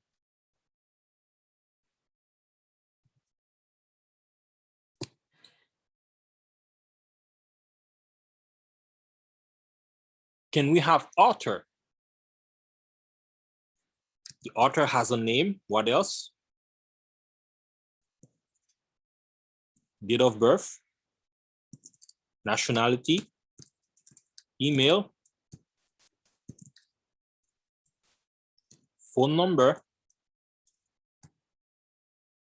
and I'll put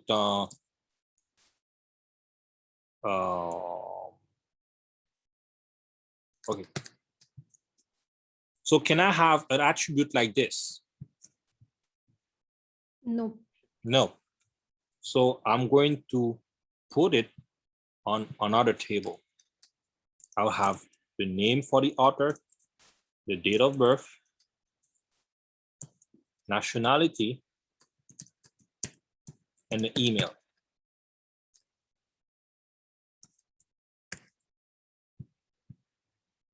So what should I put here?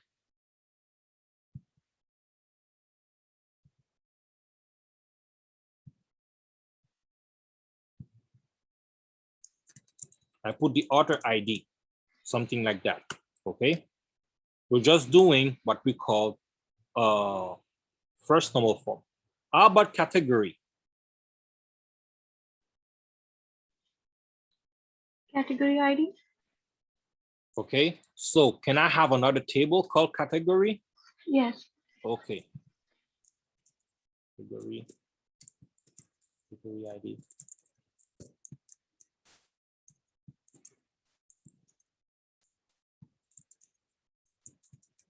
Description. All right. So here, I'm going to only have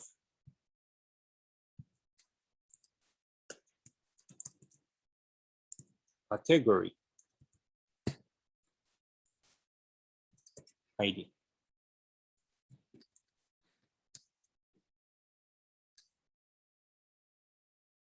So now the question is from Ikra. Question, if there's several authors, so you put, how do you basically put that in the books? Okay. If there is several authors, now you don't need the author ID here. Where do you need it? Can I put it here? Separate, no, actually we create a separate table that will have book ID and author ID. Exactly. Whenever we have that kind of situation, means that we have one or many author can have multiple books, as a book can be written by multiple authors. Okay. Then you create an intermediary table, and I will call it book author, which has the identifier. It means the book ID, or I can put book number, and the author ID. I'm going to put the author ID here. And the relationship is many to many. So whenever you have a many to many relationship, when you start doing normalization, you have an intermediary table.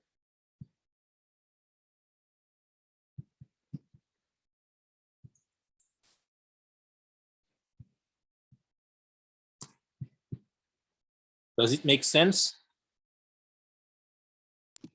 So for a book that has multiple authors, how do you do it? A book that has multiple authors? Yes. Yeah, we have it here. So for the author ID, you're going to list out all the IDs? Yes. Okay. They will be on separate rows, actually. When you have a table, there will be a separate rows. It means you have book number 1, author ID, book number 1, author ID 2, book number 1, author ID 3, etc. Okay. Okay. The question is where the publisher come.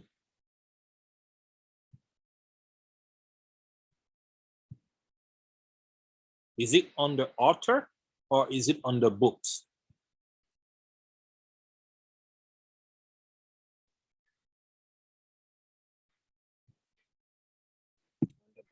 Books. Yes, books. Exactly. Books.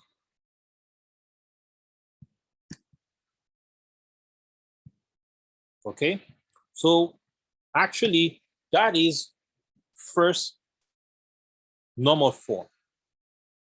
But the thing is that whenever you're doing your conceptual or logical model, you will actually start spotting some issues related to your tables or entities, whether it is books, whether it is author, or whether it is category. So that's why those normalization, it is important to have them or to do it while you are doing your conceptual or logical, just to make sure that you don't have any issues. And once you start practicing, you will see that it will be easy for you to just draw a diagram without even doing, okay, this is the first normal form, second normal form, third normal form. So now, during the exam, I may ask you for functional dependency or transitive dependency. However, I'm not going to ask you to put a table in first normal form, second normal form, or third normal form. No. I'm going to ask you to solve that problem. For example, if I'm giving you an entity,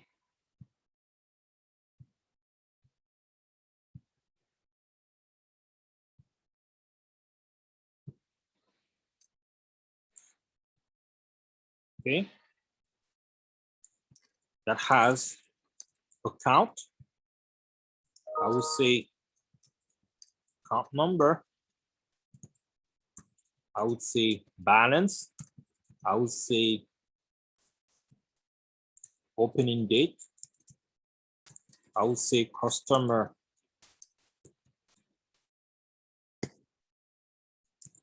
name, customer address, customer age,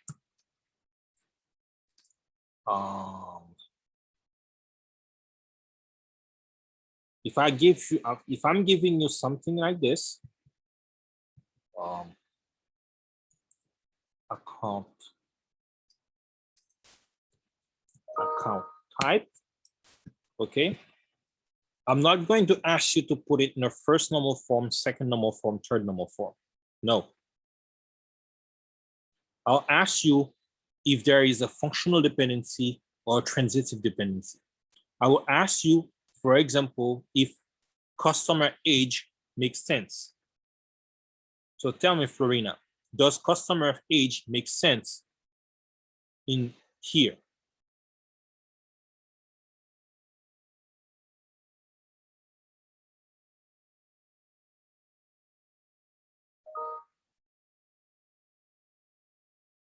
Florina, are you there?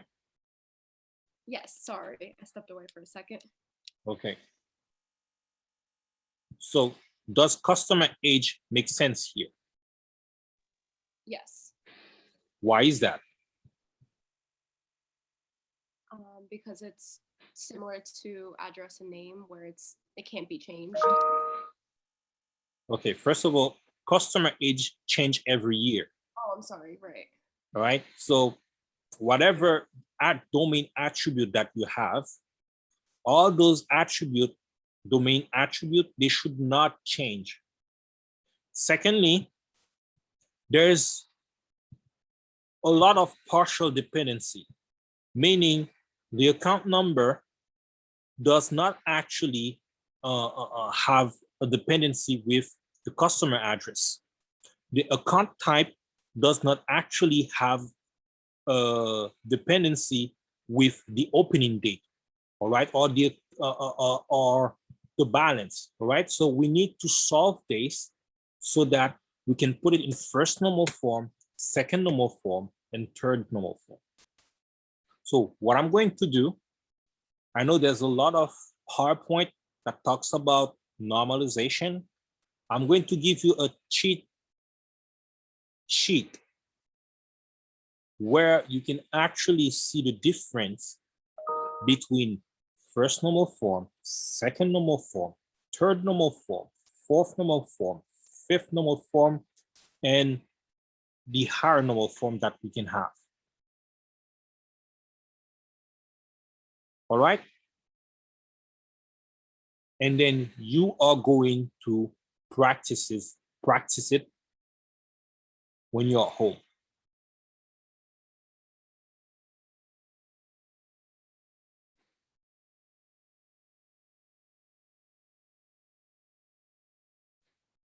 Any questions so far?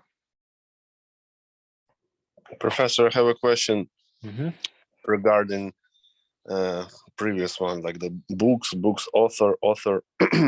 So books and books author connects with the book number, right? Book number. Yes, yes. And book author with the author ID, and in another entity's author ID.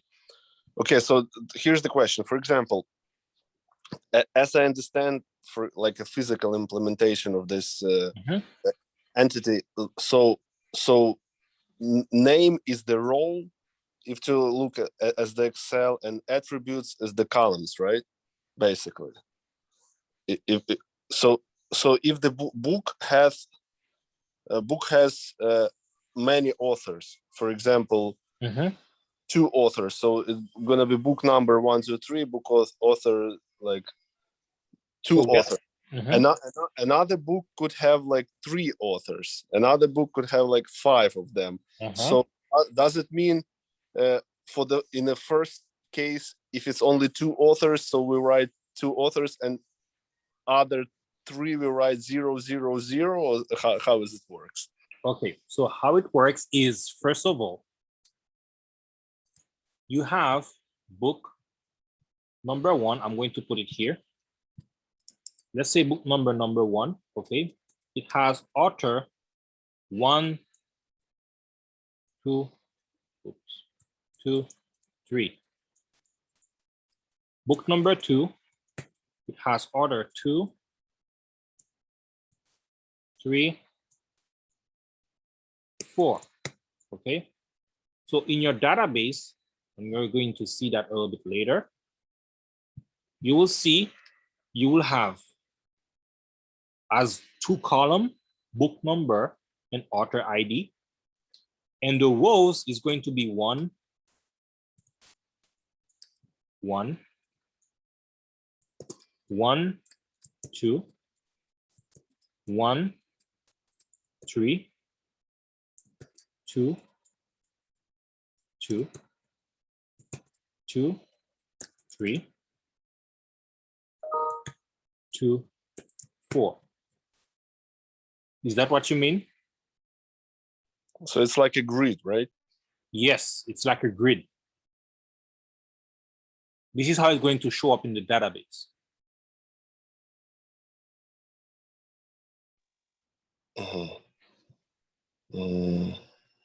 All right, I'll try to. Okay, thank you. Thanks. All right, no problem. Any other question? Okay, so what I'm going to do, I'm going to give you 5-minute break. And then after that, we'll come back and I'll break you in groups to try to solve that, making sure that you identify functional dependency, transitive dependency, put it in first normal form, then make sure that there's functional dependency and identify functional dependency and transitive dependency. If you can do those 3, breaking the attribute, making sure they are atomic, meaning single value. If you can make sure that you have functional dependency and transitive dependency, you identify them, then you can do the first normal form, the second normal form, and the third normal form. All right, so 5-minute break. And then we'll come back at 8:12. I'll break you into rooms and you will have around 25 minutes to try to solve that.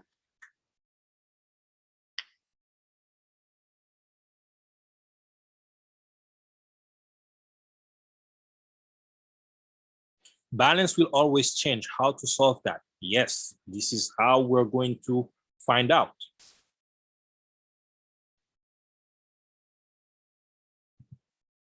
Because this is a special case here.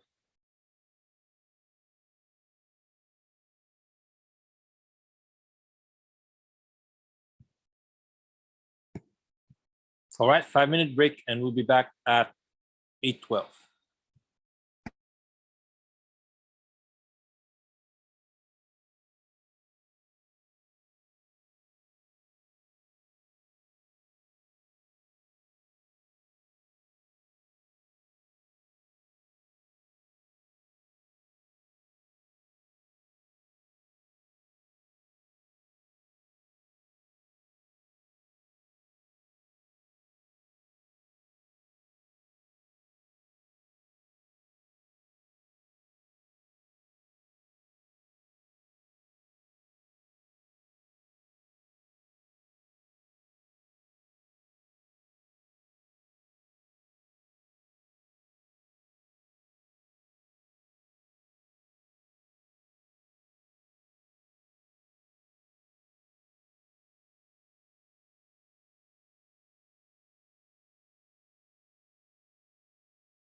Welcome back, everyone. So I'm going to open all rooms so that you can join your room.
Please join the room.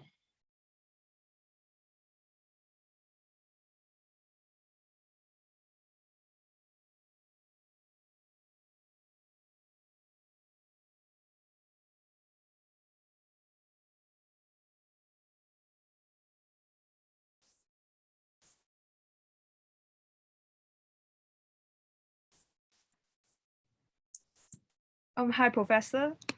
Yes. Can you repeat what problem are we be doing? The account, you're going to actually we first of all put it in first normal form and then resolve any functional and transitive dependency.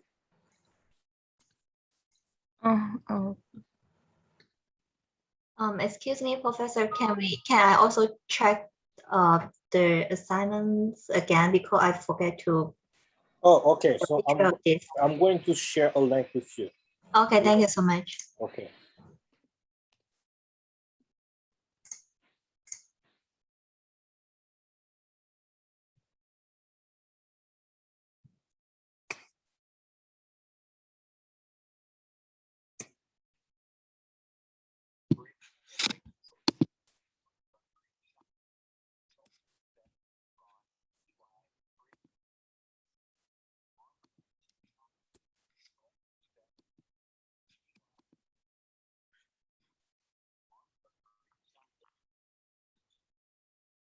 I haven't been assigned to a group.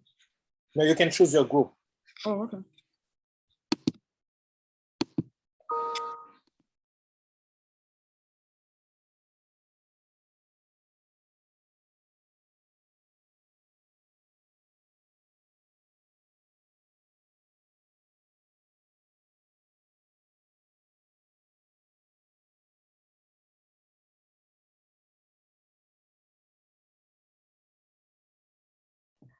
How can I choose my group, Professor? Which group are you in again?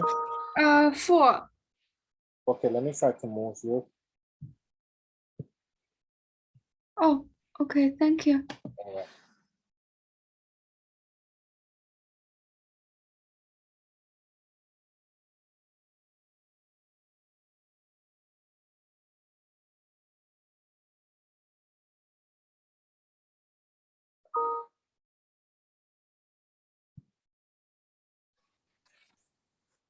Hi, Professor. Hello. Hi. Hi, can you please send us the link to the lucid chart? I saw that you sent it as an announcement, but we can't open that. Okay. Oh, let me see if I just sent it in the main chat. Can you see it? Yes, I can see it. Okay. Okay, wait, let me see if I have to request. Oh, and I have to request access too. I'm sorry. It looks like I have to request access. I just requested access for it right now. Wow, wow, wow. Okay, hold on. A lot of actually okay. 1 second.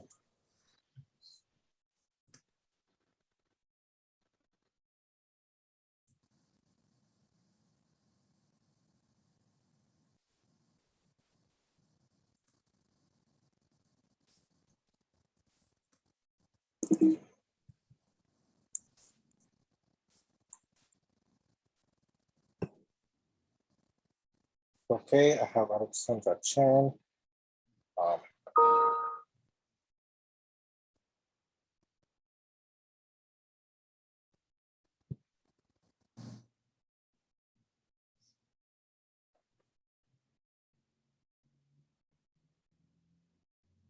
Do you have access to it now?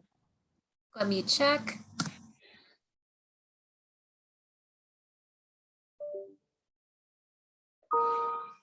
I think I should be good. I also had one more question. Would you mind telling us once again what our task is for this group work? Okay, so first of all, put it in first normal form.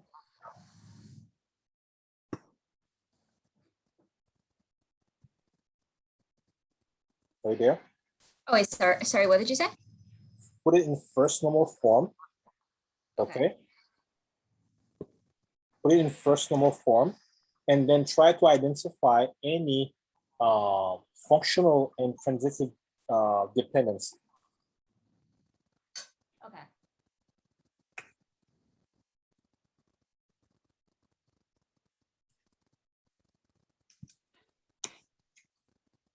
Okay, sounds good. Thank you. Okay, you're welcome. He said we're gonna do it in Lucid Chart. I'm trying to open up that, or trying to see where that link was. Oh, Professor. Professor, Sorry, I'm late. I was on another. could you please? There are Send two the link. questions. Professor, could you please send the link in the chat because it disappeared when you send it in the main room and it didn't show up in the group breaking room. Hold on.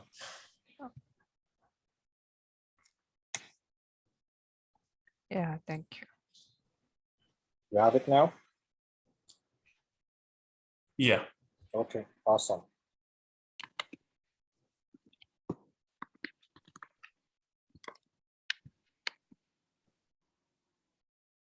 So, Professor, we are not familiar with the question. I don't know. Do you mind explain a little bit for us? Yes. That So what's the actually you need to put it in. No, we want to ask what's the differences between the identify and the functional dependency and the Okay, transitive dependency. functional dependency, let's say you have with employee ID, okay, I can actually identify uniquely, I mean, with the, for example, with the employee ID, I can have the name, the first name, the full name, okay, the date of birth, right, the department number. The transitive dependency, it is where I actually have, for example, department description. It depends on department number, and department number depend on the employee ID. So I have here a transitive dependency.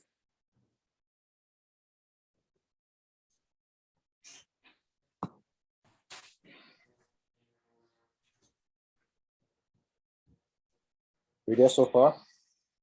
Understand? Yeah. Okay. Yeah, I'm not sure if Yuki, who asked, might have a question about it. You do it for account. Right. For some reason, it's kind of slow from my end.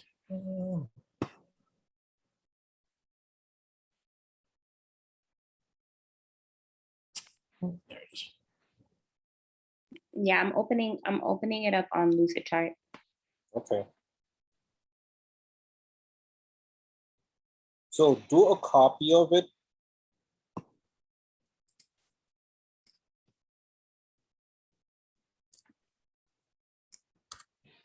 Into our own. I'm sorry? Copy it into some like our own Lucid Chart. Exactly. Yeah, I just have it. Yeah.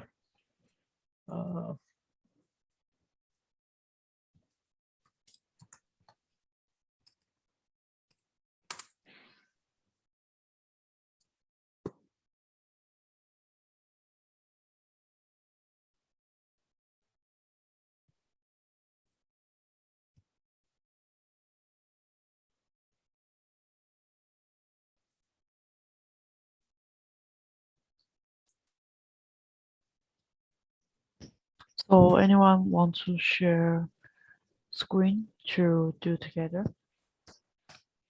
I We are can wo- share the. Yeah, I can thank you. just share the link.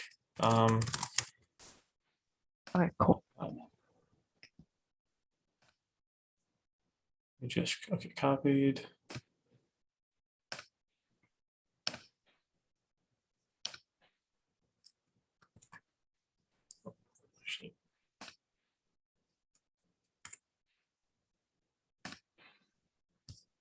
So you guys should be getting it.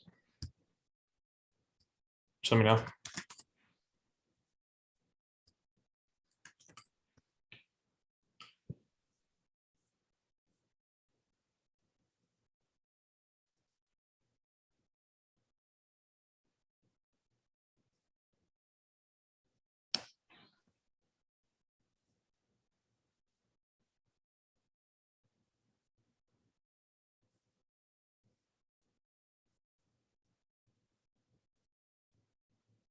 You guys got it, right?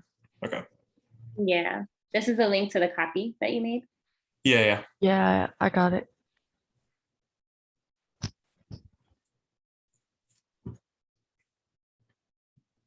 So we're gonna create a table for customer. Okay, so I'll have to jump to another group, and if you guys have any questions, just let me know, okay? Okay, thank you, Professor. Thank you. All right.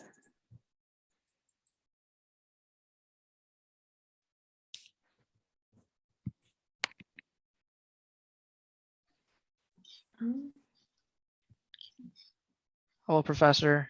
Hey, Hello, Professor. so you guys have the link, right? Can you repeat that? I didn't hear what you Oh, said. we see the link now. Like we were using another one, just like a sample one, and we just started Oh. creating again. Okay. Oh, okay. All right. So you have all the information, account number. Yes. Okay. All right. No problem. Any issue? We're good? You know what to do? I think we're good. Okay. We'll let you know if we have any questions. Okay, no problem.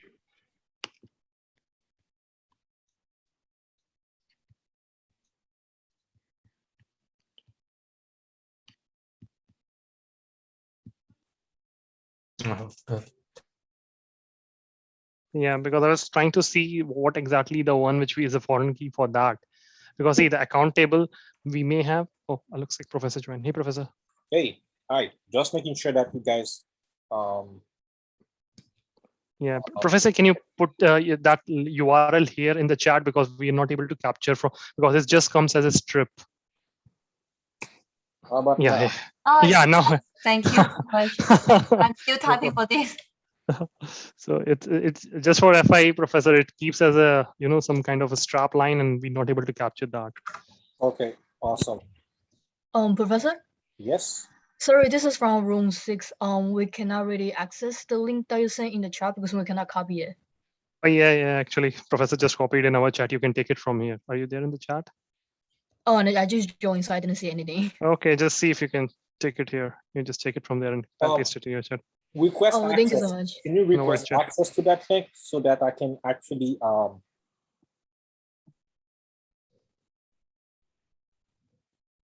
It's like I can access after I click a link. The problem before is when you send the link in the group chat, I can now access it. Like I cannot copy it.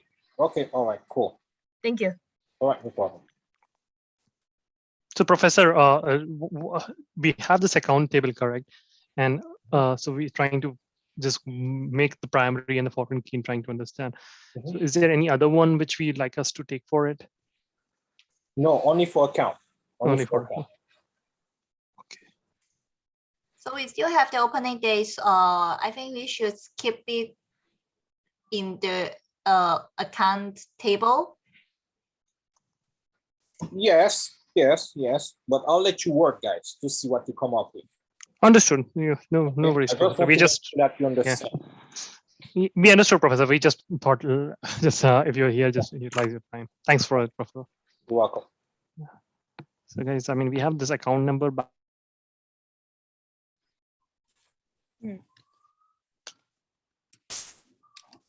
Balance is the tricky one. Customer. I think So you see, it's a customer ID, and it needs to be connected with the customer IDs here. oh yeah, that's the customer name over there. So yeah. Also, shouldn't we change customer age to date of birth? Yeah.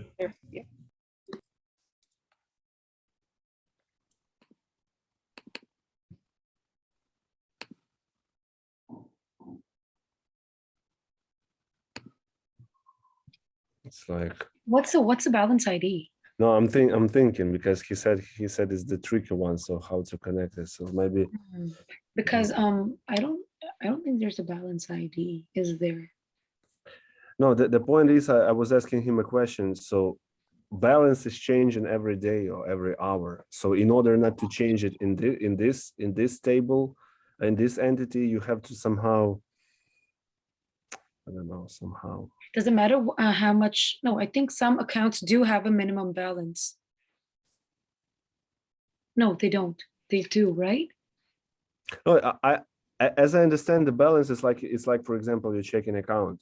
So you did several spendings today and your balance decreased. So in order not to change everything here, you have to maybe end of like End of day balance.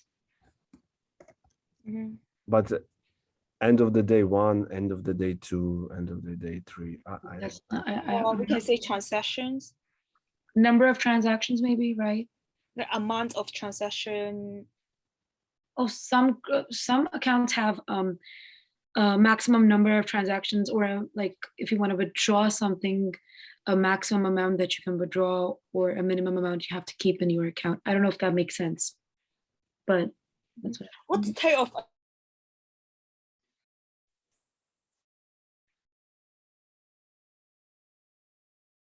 Hi, everyone. Hi. Hello. Yeah, so you guys are clear, right? No question?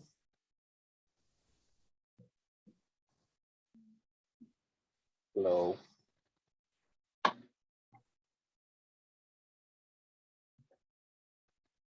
you guys hear me? Yeah, so wait, so just to clarify, so we are looking for like for functional we're identifying functional dependencies, correct? Functional dependencies, transitive dependencies, okay? Okay, yeah, I think we're on the right track. And first normal form. Okay. Okay, cool. Okay, thank you. You're welcome.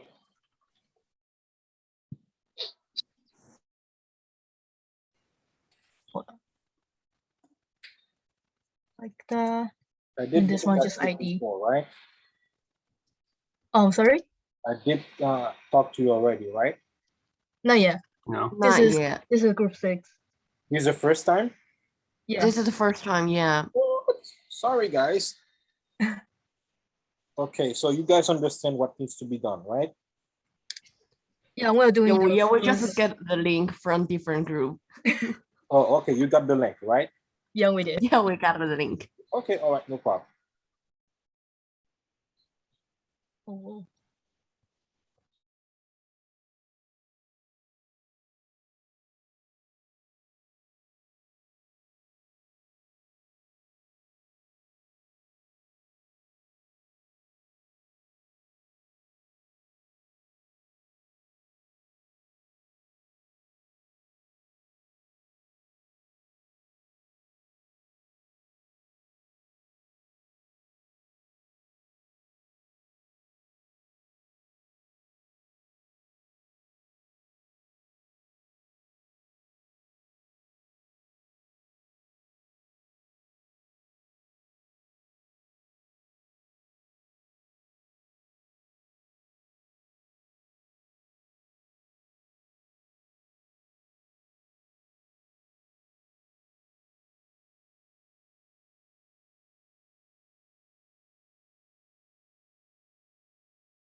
Hello, Professor.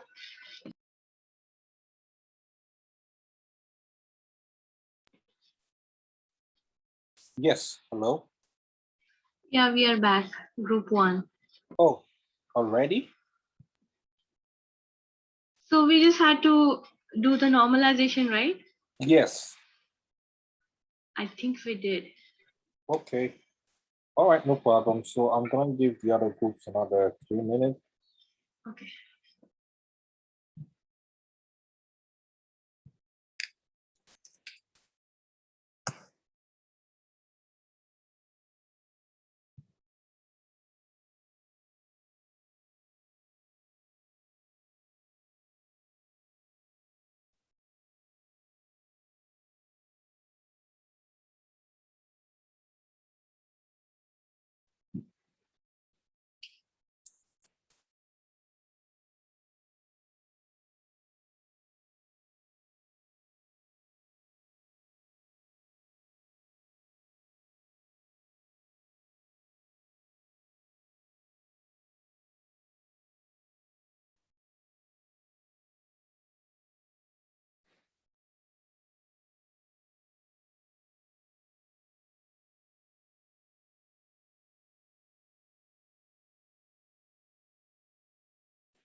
All right, welcome back everyone. So let's start with room 1.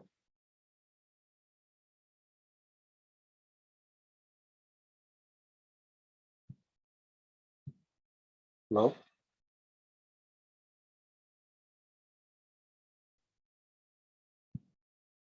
Can you guys hear me? Hello? Yeah, I can hear you. Okay, awesome. Do you want us to share screen? Yes. Okay.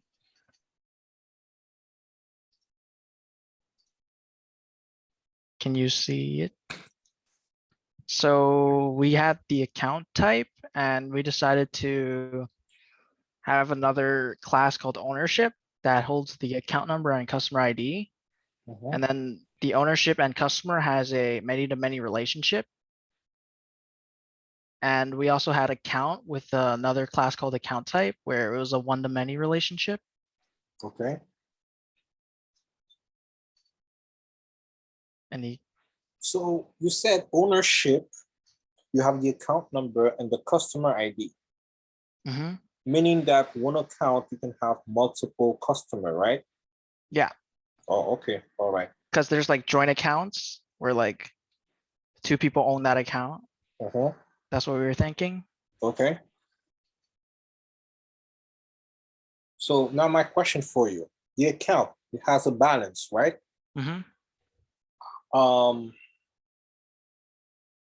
Let's say I want to know what was my balance yesterday. knowing that I made a lot of transaction today? How do I do that? Don't you just go through like the transaction history and the balance history? Okay. All right, fair enough. Thank you. Thank you very much. Okay. That's good. Good job. Group 2? Yes, Professor, I'm going to share my screen. Okay.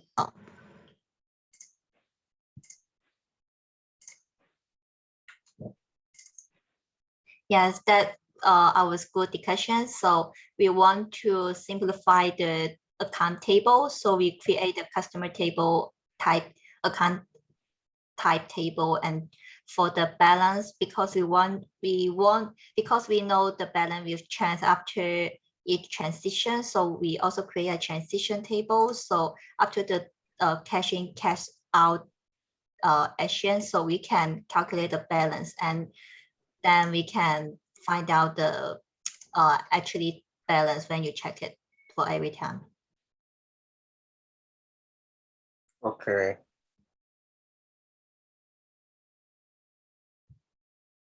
Oh.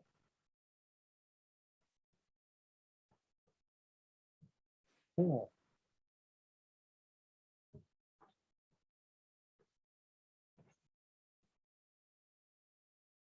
All right, no problem. All right. Okay, thank you. Thank you. Thank you very much. Good job. So now group 3.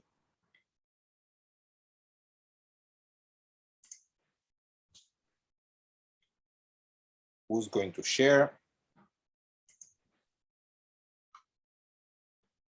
Let me share. I'm unable to share. It says that the host disabled participant to share screen. Okay. Can you try now? Oh, let me try.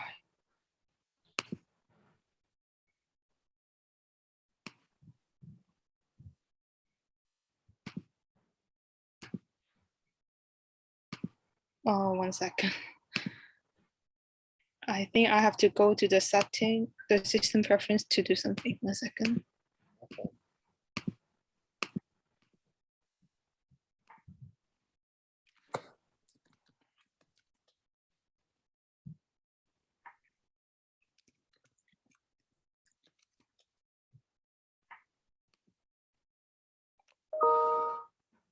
Oh, let me try again.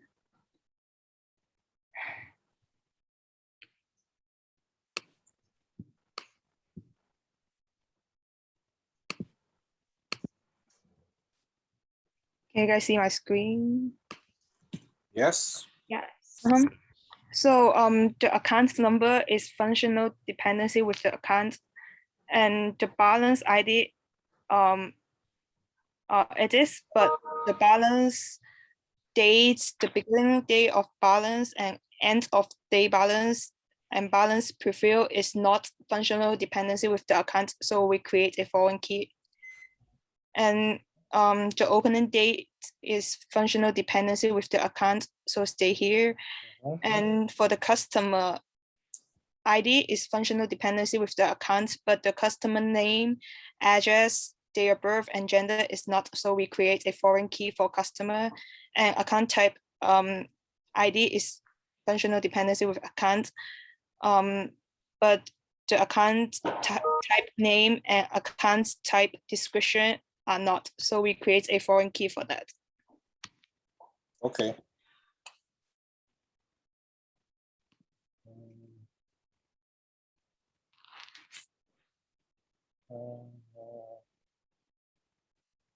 All right, thank you. Good job. Thank you. Thank you very much, guys. Now we have room 4.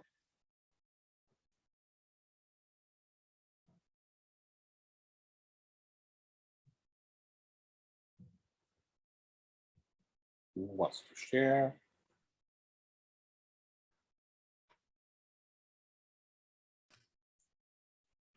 First, sorry, I thought I was muted. Let me share my screen.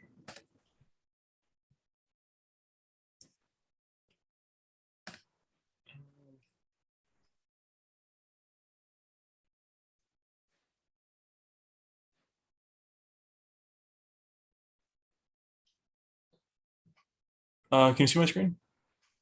Not yet. I can see now. Okay. Yes. So I'm just zooming. So we created a few functional dependencies based on the account number to the customer ID, and name and address, as well as a functional dependency from the account to transaction history, recordings of balance ID, deposits, withdrawals, and balance updates, and then also to the account type, based on what account was being created. Okay.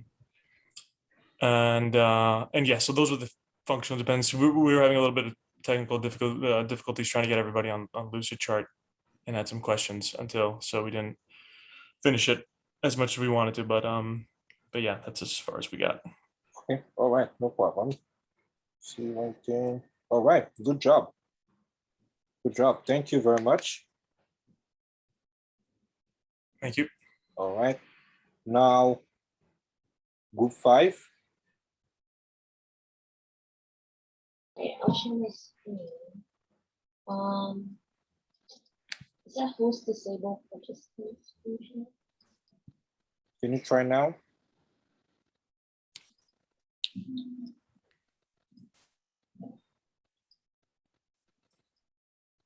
You should.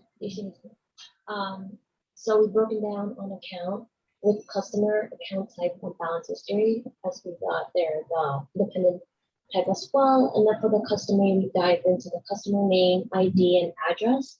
And for the account type, we did ID and description based on the different accounts that we have. And then on the balance history, we put balance ID and the description of the balance, and then the date, transactions date. Yeah.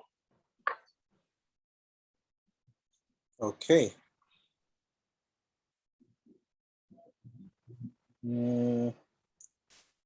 One thing I would suggest, you see an account, you have customer ID and customer name. So there's some sort of redundancy. It should be only the customer ID on the account side. Okay, got it. Okay. All right, cool. Thank you very much. Now, group 6.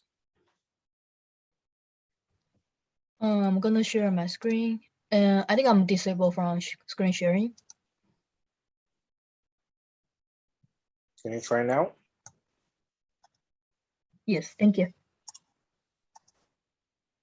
So this one we did so far, can you guys see the screen?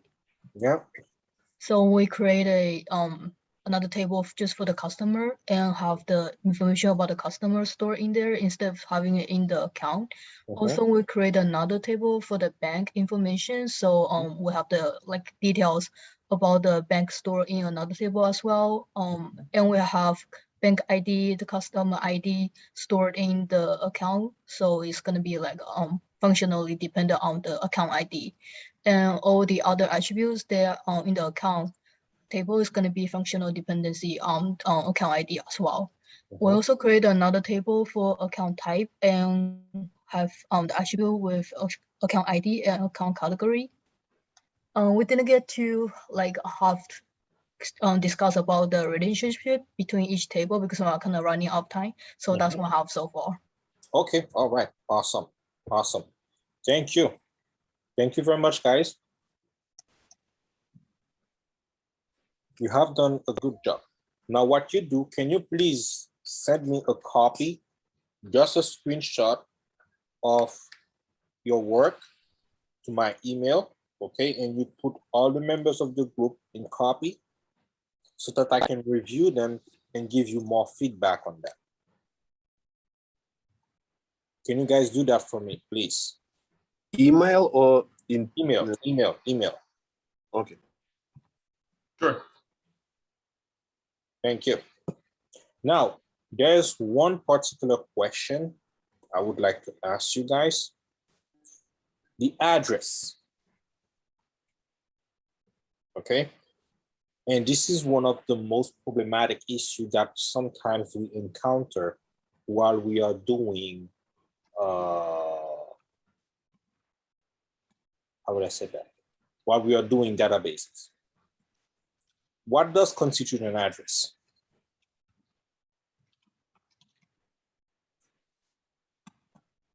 Usually we have the house number. Yeah, the street. The street. What else?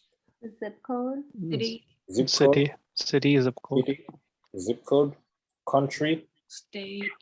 state, county, and sometimes if it is an apartment, you have the apartment number or the suite number, or I don't know, whatever that is.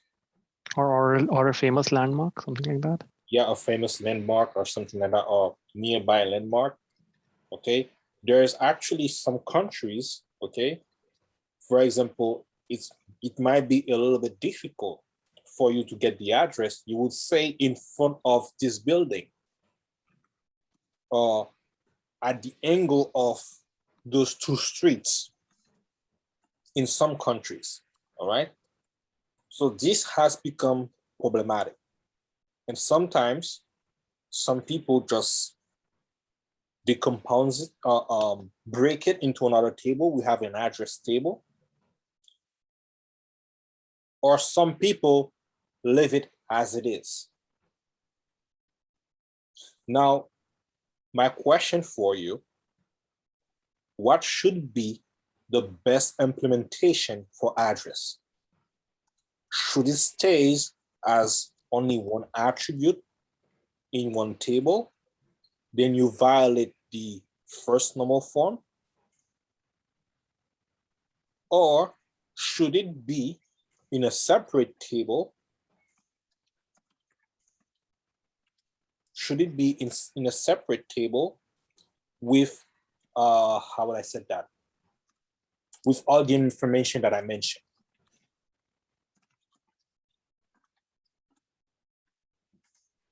It could be building number separately, street number separately, separately, zip codes, everything is separately. Okay, thank you, Hijo. Anyone else wants to add? You can have different opinion, it's fine. So Professor, I think that we can further move the address in a different table.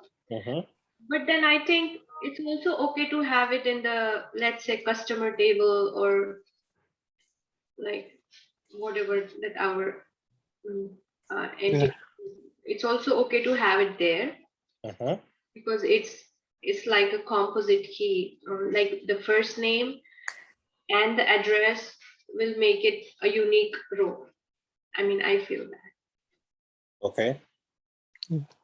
Professor, I mean, what I feel is like something, taking address as a foreign key, of that table, and then creating the junctions. And I mean, let's treat that customer address and everything, I mean, as a many-to-many relationship in our design, and then creating a separate table where we have a city, state, country, all these things, in the separate columns, and then consisting of the foreign key pointing to those lookup tables. So this will allow us like the consistency of the address. Okay. That's my thought process. Okay, all right. Anyone else wants to add? I want to change my opinion, Professor. Okay, yeah, go ahead. Because I'm thinking if we keep it in the parent table, like let's say like the customer table, right? And if we want to make changes to any one address, and if that same address is being used by multiple customers, then we have to update that many rows. Instead, if we have them in a separate table for address, we just have to update one row for that address ID. Yeah. Okay, now my question for you, how about someone is using Google API just to get the information regarding the address? What are your thoughts about that?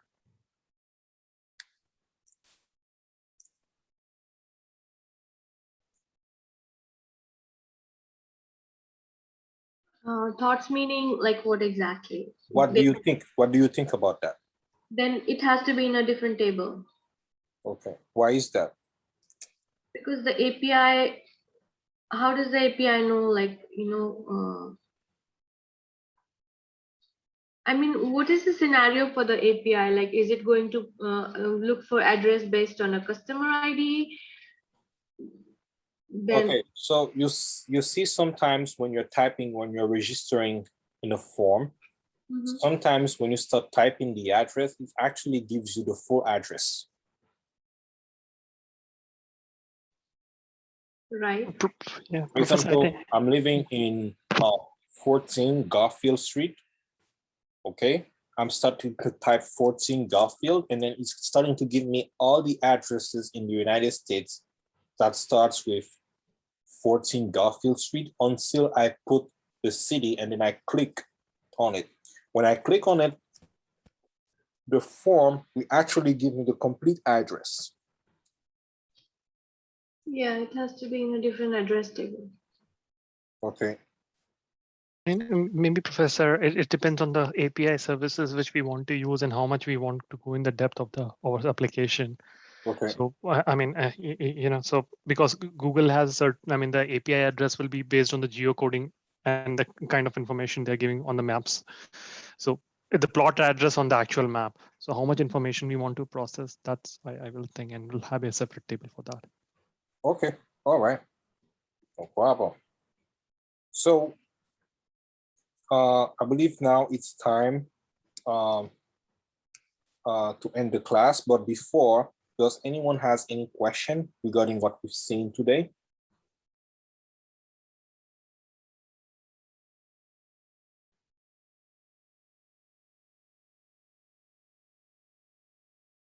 Okay, so I guess what I will do, first of all, by Friday, I will send you the homework, which is due next Friday.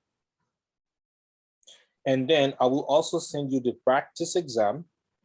And then on the 20th, we will do the exam. So next Wednesday, we will practice the exam. All right? Yes. Okay.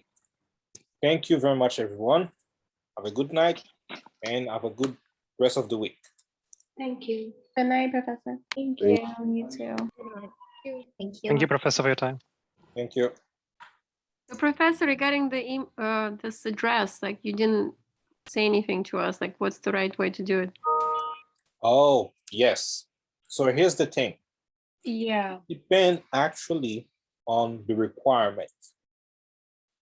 What I did in the past, okay, is that I have different tables, okay? I mean, structured tables in the sense that I have the countries in the table, the cities in the table, the counties in the table, and addresses in the table, all right? This is how I did it.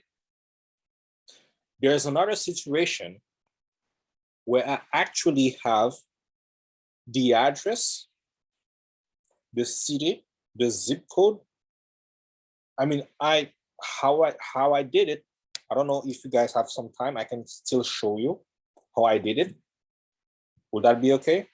Sure, Professor. Okay. Let me share my screen.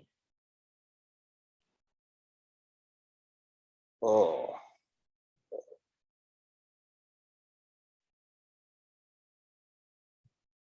Tell me when you can see my screen. No.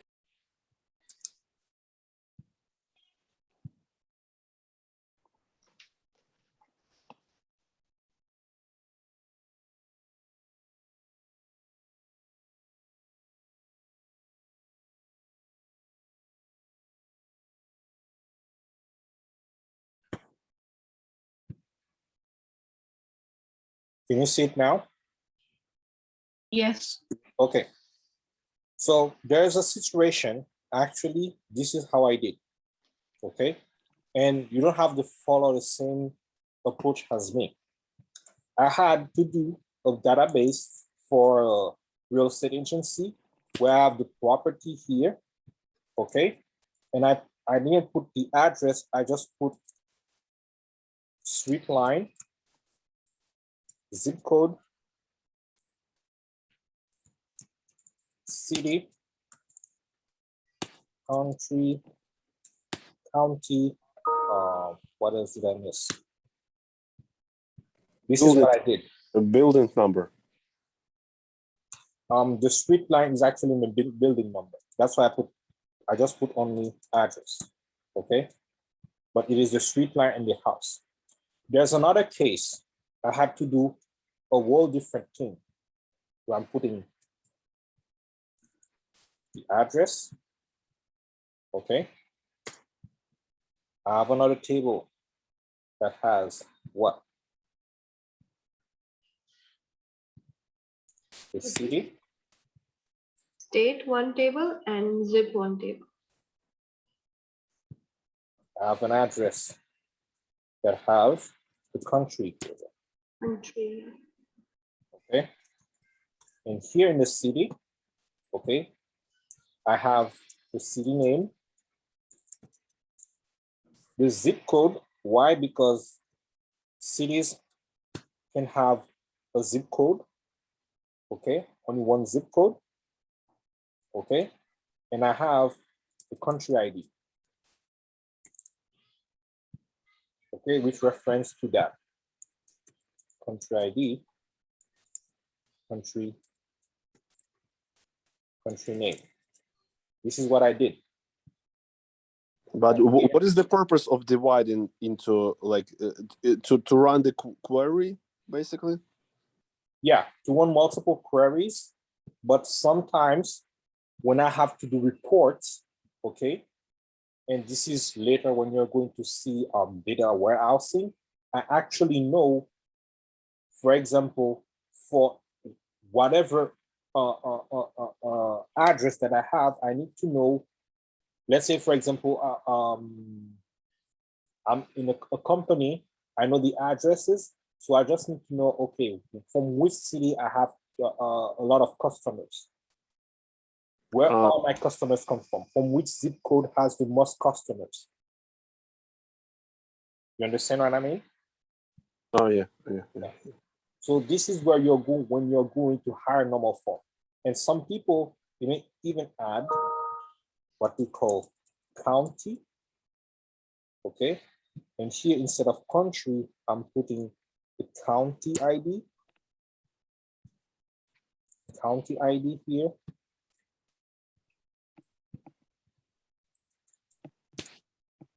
And country. So I have address. This is how the relationship goes. Now it depends on the requirements that you have, all right? So when I was doing it for real estate property, I needed to do it this way because it was a technical decision it was a technical decision for me, more like technical decision. But on the other side, for other situation, but most of the time, I'm doing it like this one. But in reality, the more you divide into the minor small entities, the better? The better, yes, the better. The more you divide it, the better. But at some point, okay, you need to take into account the requirements. For example, when I'm inserting a property, okay, into my real estate application, I don't need to have all this information. I just go to Google, and Google give me all those information, and I put it under one table, and that's it. But if I am doing something else, for example, I'm registering customers around the world, I need that structure, actually. I need that structure. It depends on the complexity. Yes, you increase the complexity. I mean, definitely like your, I mean, it's not like one solution for all your, you know, exactly. implementation. It's never one like silver that. bullet. It depends on the requirements. I mean, if you're implementing for Amazon or something like that, so number of address, I mean, the complexity wise is entirely a different way, or if you're implementing for something else. Exactly. Because the more bifurcation of the tables you do, I mean, it's a trade-off. The tables divide, it will take the most database, and the calls and all those will entirely different ball game altogether then. Exactly. So Amazon, how it does it, okay? Amazon, you have a customer, okay? They said, okay, customer here, and then you have billing address,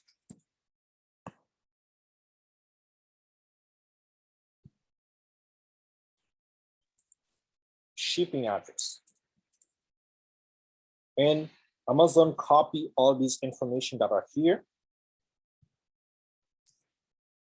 and put it here so that you can read it. Amazon actually, it will rather take the information that you got, or when you're having the address, it's going to say, hey, this is the address that we have. It gives you a corrected address if you put it wrong.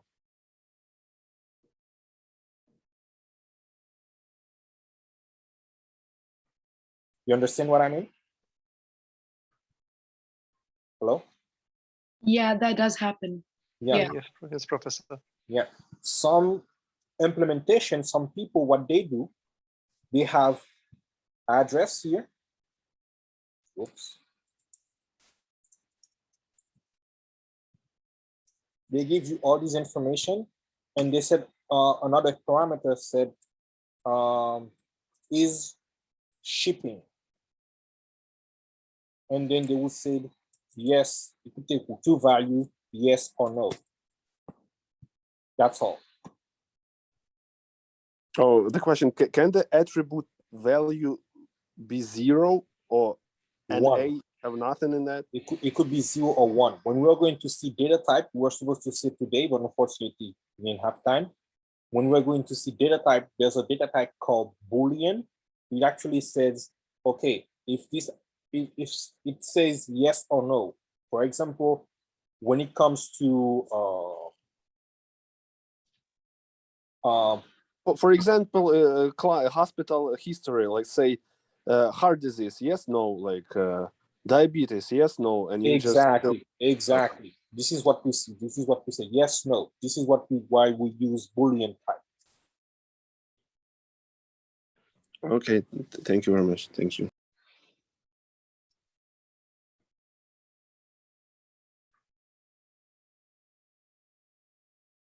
Oh, thank you, Professor. Thank you, Professor. Good night. All right. Thank you very much. Good night. Thank you, Professor. Good night. Thank you, Professor.